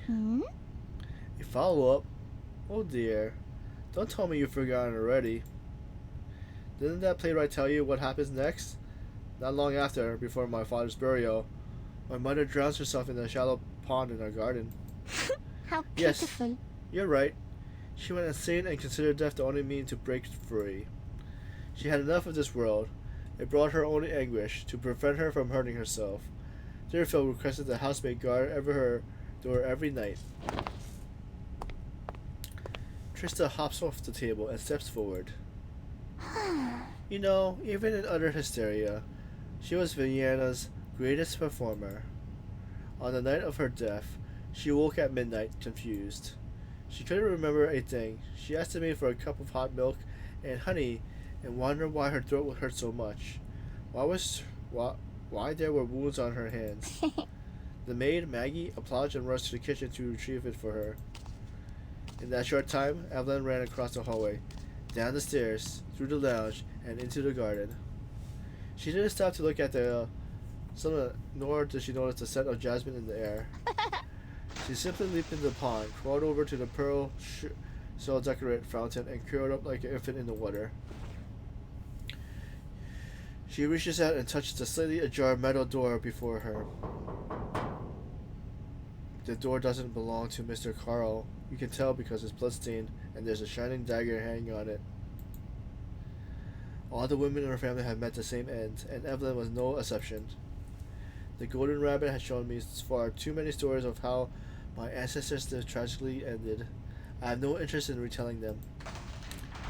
She pushes the door shut. The next morning, when Evelyn's body was discovered in the pond, my little sister fell to the ground, twitching and howling like a drowned cat. On that day, the hysteria has once haunted my mother well and truly manifests itself in my sister. Trista smiles and strokes the face that she shares with her sister. Do you remember what I said? That my little sister isn't a real actress? No. Well, that's not true, or rather, not entirely true. She is, in a way, the most superb actress and liar ever seen. It's just a pity that she did it so well, no one could recognize her talent. Trista steps back, melting into the shadow just as she had appeared from. Did you see that door? There's another door. You should take a look. Go find it. It's right by you. Go on, look for it. I assure you, It's there.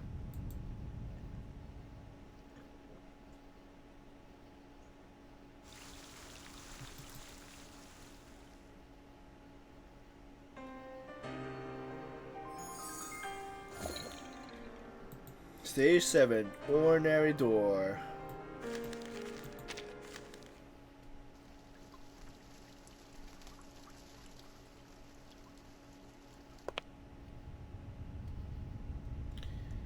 After a brief search, you find the door. A door of distress. There are white candles burning inside it. You hear the whimpering sob of someone's friends and family. A door of warmth. There are birds perched on it. They are chirping cheerfully.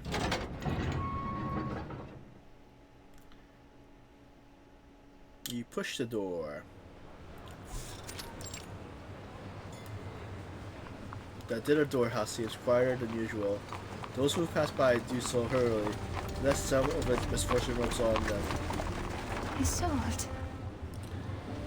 Iso, I'm so sorry. If you ever need someone or anything, I'm right here for you. Call me anytime.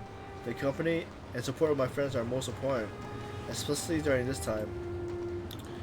If you feel uncomfortable at home, you're more than welcome to stay in my clinic. He turns back to Isolde, who is standing by the gates. She is elegant and upright as always, her body slender, her face pale, her eyes black. Thank you for your concern. Thank you, Miss Kikanya. It's alright. I'll be fine. No need to worry about me.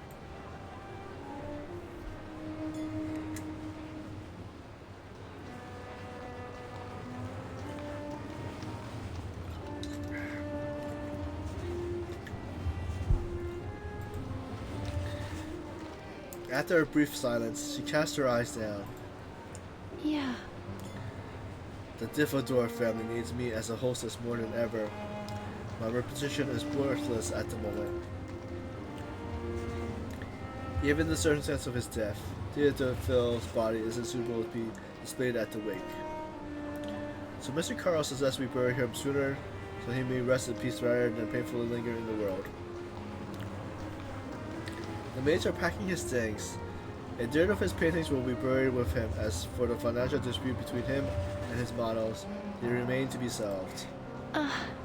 And I. She hesitates, looking to the decor iron gates of the Diffador house. Its recent neglect has allowed dirt to grow up in its crevices.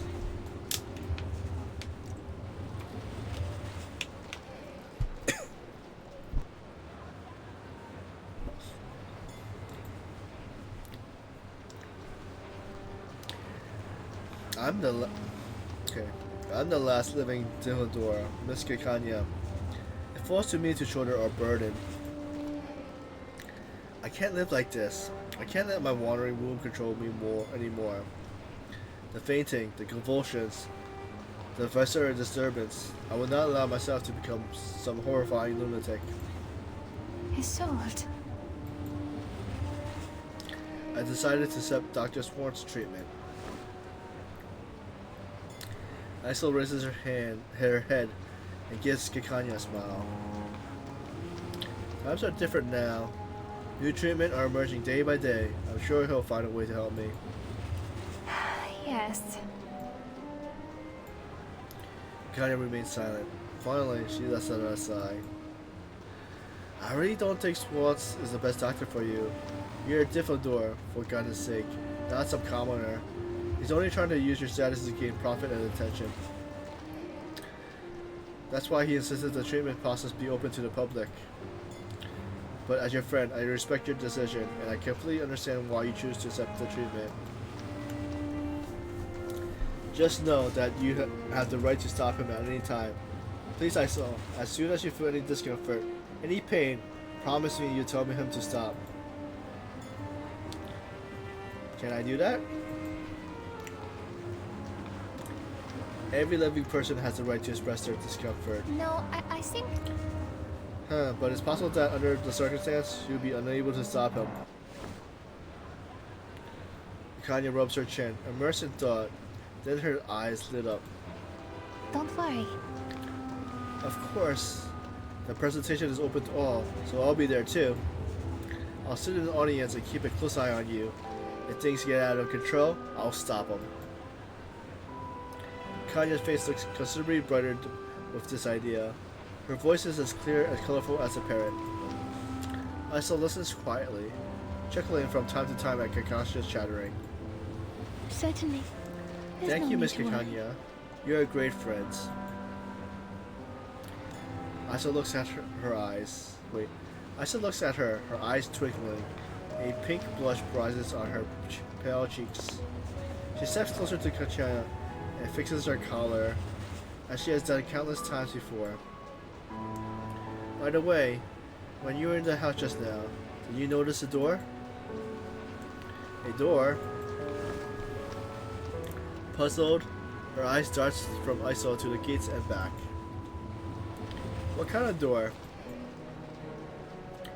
Just an ordinary door. There's nothing special about it. Huh? She blinks in confusion. You mean... I don't get it, Isolde. There's so many doors throughout your home. Which one are you referring to? Nothing. Forget it. It's not important. Having dealt with the collar, Isolde pulls back her hand and steps back behind the gate. It's getting late. You should head home. Oh my, is it that time? You're right, I should go. I have a patient, a visitor, who requires the help of my witchcraft. Thank you for reminding me. Then, I should take my leave. Lowering her hat, Kakanya leaves with her suitcase in hand. She quickly blends into the crowd. The maid steps forward and starts to close the huge metal gate. Miss Kakanya, wait! Isolde's voice sings out above the squeaking of the gate. She notices the green feather in Kakanya's hat flick in the crowd. Yes, you called me? Yeah, If Dr. Schwartz's therapy doesn't work, could you please treat me? of course. Agreed. Of course, you're always welcome. Now the feathers jiggles cheerfully. Kakanya swings against the current, returning to the gate. Isolde! You're my greatest friend in all Vienna. I'll be more than happy to help.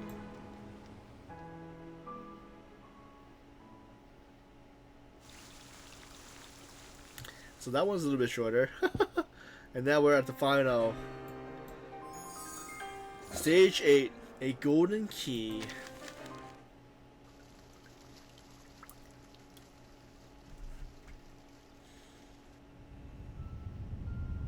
Yeah. I have a small room. It has a simple door. The room is cramped. It's truly a tiny little room. But besides the simple door, there are many, many other doors in this room. Big ones, small ones, hard ones, soft ones, mushy and wet ones, warm and furry ones. They're in front of me. They're behind me. There are so many of them. And more keeps coming. They squeeze me. Do you know how that feels? To be squeezed by many, many doors? Isolde turns her eyes to you. I suppose no one in the world has felt what it's like. No one will ever place so many doors in one room. Door after door lies on me, compressing me until my skin, my flesh, and bones squeak under the pressure. I enveloped by endless pain, as if my flesh is being torn from my skeleton.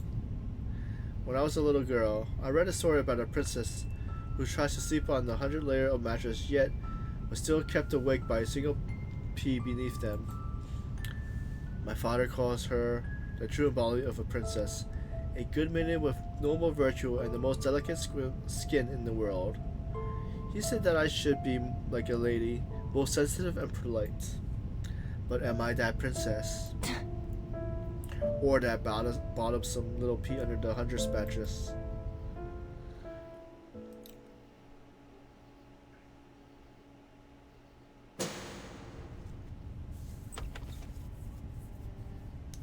Baby, my child, my darling.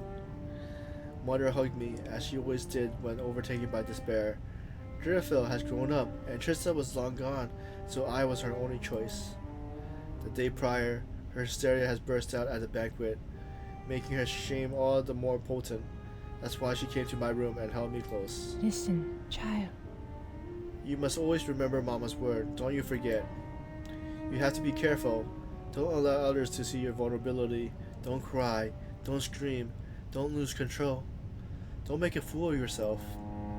Your true self is filthy. Reveal it, and it will hurt you, even kill you. Her hand squeezed my arm, quivering. I couldn't help but quiver with her. It will only make you suffer, keep you from your dreams, and plunge you into nightmare. Oh, it's It's the most frightening, terrible beast, and it will tear you apart, just as it tore me, and your grandmother, and your great-great-grandmother. You must conceal it, Isolde. Not one girl in our cursed family has been able to survive in this world without doing so. You must follow the rules of society. I didn't fully comprehend what she meant back then. Curses, rules, concealment. It was all too complicated for a 4-year-old child. So I asked her what it meant. What should I do? There was a long silence before Mother spoke, so long that I fell asleep in her arms. In my semi-dreamlike state, I heard my mother's voice. It was soft and distant, as if floating down from a cloud. That's right. You must learn to play a role in life, my little Isolde. She brushed my hair with her fingers, her face twisted in agony. She has been dancing in a pair of hot iron shoes for over 20 years, and in that moment, she presented them to me. Of course. You must learn to know what people expect from you. Then, do everything you can to meet those expectations. Keep in mind. You have to work harder than everyone else to satisfy the people around you, so as to make their tolerance of you worthwhile. Smile, despite your suffering and breakdown, and walk steadily, even if your feet are crippled, even if the road ahead seems fine to others, but in ruins to you. She cut my face with her hand, kissing my forehead and cheeks. Her tears fell on my face like rain. She was in so much pain, for me and for herself. It was terrifying to wear a pair of burning iron shoes like that, but it was the only way our ancestors survived. It was the only way we would survive. And that was the first time I saw a door. It was a small and blue, just like the right size for a child like me to pass through. I squeezed into my room like a cat squeezed through a crack in the door. Eventually, I fell asleep in my mother's arms. It was not the door to a small room. Mind your posture, child. 100 times, that's right. Scoop up the soup 100 times. It was then when I saw the second floor. You done well, my child. See? Your hands have stopped shaking. Mr. Carl stood by the door. His figure was formidable. I kept my distance. I didn't like Mr. Carl. I respected him, but I feared him. He seemed so tall to me, grander than the palace, more oppressive than a mountain. He haunted my every nightmare. In those nightmares, he was the entrance to a wide, luxurious ballroom. It was filled with faceless people, all staring at me silently. Sometimes I was disheveled, barefoot, or naked, but I could always scramble to cover myself up, to hide my shame. It's the door to the Divador house, and I am the last remaining Divador. It is mine alone. Of course, it's in this room. It is in the door to the small room, neither. Literature, art, poetry, stage design, models, romance. I never paid much attention to their conversation, but these words summarize the majority of their topics. Oh, what do you think, Heinrich? Theophil is a decent and perhaps kind-hearted person. He understood himself to be a noble man and a brother. I cannot deny that he fulfilled his obligations, nor can I deny his foolishness. He spent his day indulging in his pleasure with blissful discontent. He brought me gifts like Mayor's hounds brought her his prey. And his eyes glistened like just like the hounds did. I would thank him and take his gifts, which greatly inspired him to go to the hunt once more. And I'm sure you could tell, he was easily pleased. We have a simple relationship. Hey, why don't we start an organization together? I just thought of an excellent name. Is Hans a friend of mine or my brother's? How did we even come to be friends? Our parents were close. He and Arthur grew up together. We spent long holidays on each other's estate since we were children. How time flown. The little chatterbox and I became taller than the little chatterbox had become taller than I. This favor of conversation, although sometimes granting, was not without benefits. However, he introduced me to many new faces. Of course. Agreed. That's his superb name. I'd love to join. It was he who introduced me to her, my new friends. My Salome. My...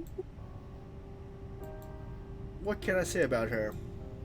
My mother's therapist, the gardener, and Maggie, the maid, were all her and her father's mole. Who picked up the trash bags of old handkerchiefs, worn pajamas, and dirty bedsheets that were left outside the gate? Who ate the dead rabbits that signaled my birth? Does the answer really matter? They were quiet, sincere, even they made no demand, no requests. Like a pebble lying at the bottom of the river or in the gap of a railroad, they lived in their own world. They couldn't even stir up a wave, let alone become a straw that broke the camel's back. They impacted no one. But still, when Mr. Carl's ballroom pressed upon me, so, too, did she slip in my shoe. A small stone, a particular annoyance compounding my great pain. My muse. Just as father said, be generous, my daughter. It is an honor that they love you so much. Be lenient, let them be. Sleep, my darling, safe and sound.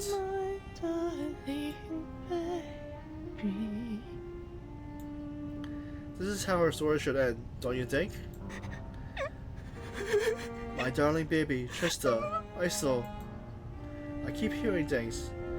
My heart is broken, my joints are screaming. No, not my joints, my spleen. I feel as though it's ruptured, and there are millions of voices shouting in my head. What should I do? What should I do? You need to help me. No. Who can help me? She was in so much distress, so much pain. My mother, my Evelyn. She could no longer hold her baby. She could no longer live in the illusion of a forever young Assastrudel and bloom. She was like an overfilled glass of wine that finally spilled over, staining the clothes of everyone at the table. This is salvation, my dear. Dear? The road is filthy. Just breathing is torturous. When she dreamed about Trista, when she saw the sweet smile again, when she relieved her death, Mother found the exit of her life. The door to freedom opened before her, and she was far too kind to leave behind her husband and maids. Evelyn followed Trista. Deirdre followed Evelyn. One in the water, one in fire. They ended their lives. Not only had the curse taken Evelyn, but also the two remaining men of the Dizdor family. The curse that was once only plagued by Mother's family and only truly taken over all the Dizdors. People started looking at me with pitiful and prying eyes. Of course, they would gaze at a tragic but wealthy and well-bred girl like that, especially those who had sons of marriageable age. Isolde, my child. Oh, my poor Isolde, why is this happening to you? First, your father, then your mother, and now, Theophil. Mr. Carl wipes his tears with a white hanky, his face rounded and full, like a peach. The sincerity of his response made him almost charming. Was he always this way? Where was that stern, harsh gentleman from my memory? I thanked him. I consulted him. I shook his hand. This was the Carl my father saw, wasn't it? I was an adult then. He was treating me as such. Isolde. So, are you alright? Luckily, there were some more welcome visitors. A different kind of friend. A friend who stood by my side. A sincere worry expression on her face. Yes. Call me anytime, no matter how late it is. Don't hesitate, alright? By the way, when you were in the house just now, did you notice a door? You mean... A door? What kind of door?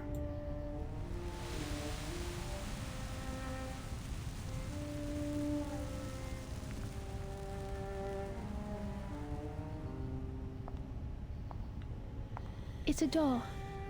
One of the most common types. No one would notice it when placed in such a big and magnificent mansion. It appears on the evening of my 13th birthday. I vomited on my bed that night. I couldn't digest all the cake and roast chicken. My stomach hurts. Those wandering spirits bent over me, making funny faces and silently clapping as I heaved up my dinner. The guests downstairs were waiting for me. I had to get myself together to go back and thank everyone for celebrating my birthday with me. But I was too tired. I hadn't had a good night's sleep in months. And that was when I came up with the idea. Yeah. I invited the spirits to fall upon me, whether they are willing or not. I utilized the spirits professionally to do what I couldn't do alone. They helped me flatter my guests, behave well, sing, dance, read, and write literature. They aided me in everything. And I was able to rest. I was finally able to rest.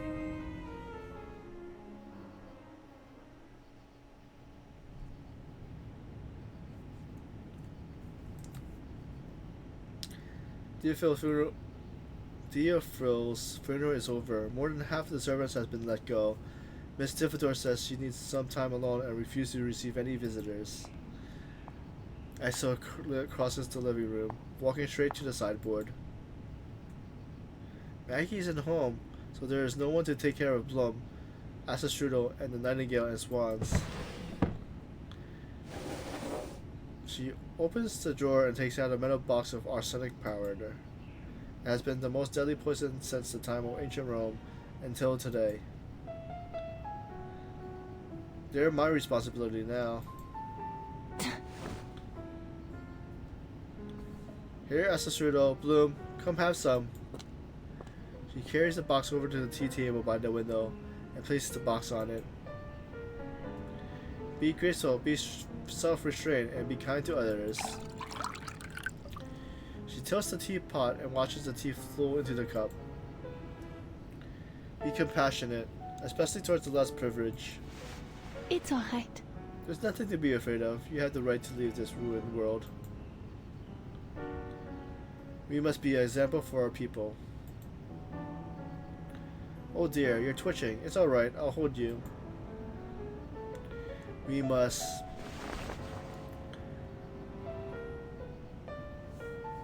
Isolde drops her eyes. The arsenic powder dissolves in the hot tea as if it had never existed. She raises the teacup and suddenly lowers her head. We must be virtuous and diligent, ours befit our status, Theophil. In the teacup, her charred brother gazed at her sorely. How careless am I? I almost forgot the date today. She raises her head and throws the teacup over her shoulders, splashing her brother's face on the floor. She picks up her coat from the hanger and walks towards the porch, murmuring to herself. Yeah. My new doctor. My Kakanya. Dr. Kakanya.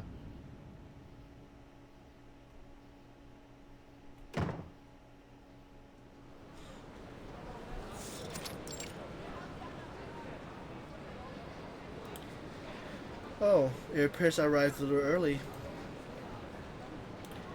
It's a good etiquette for a lady to arrive early to an appointment. It's alright. It's alright, I can wait.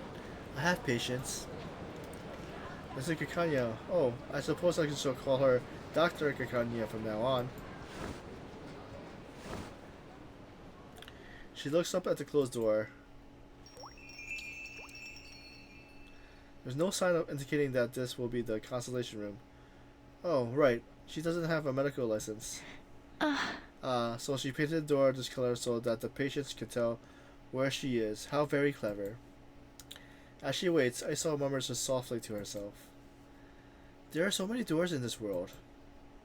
If Dr. Kakosha is a door, too, what kind of door would she be? I wonder. Would it be green or shining like silk? Perhaps... She is interrupted by a familiar voice. Isolde!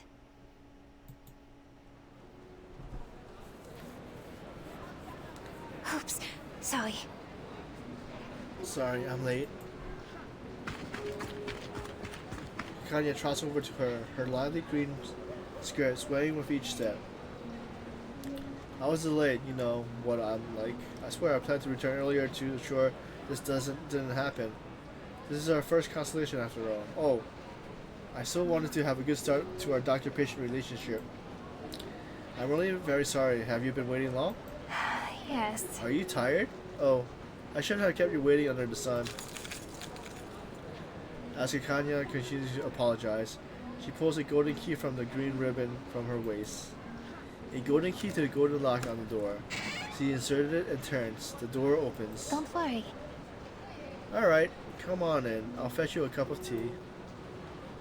Kakanya enters the side room. Isolde can see her cheerful green dress reflected in the corner of the mirror as she busies herself with the tea. I'm looking forward to it.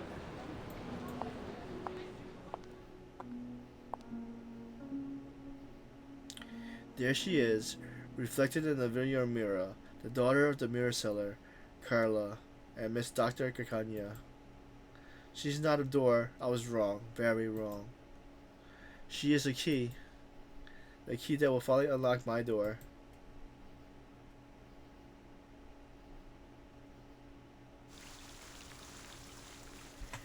Oh, that's a pretty interesting story.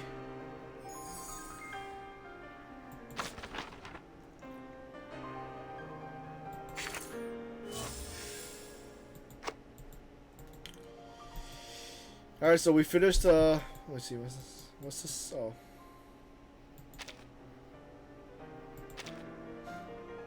The stars are so bright I can't sleep. That's why I'm here. Alright, so we're finished with, Isolde's story.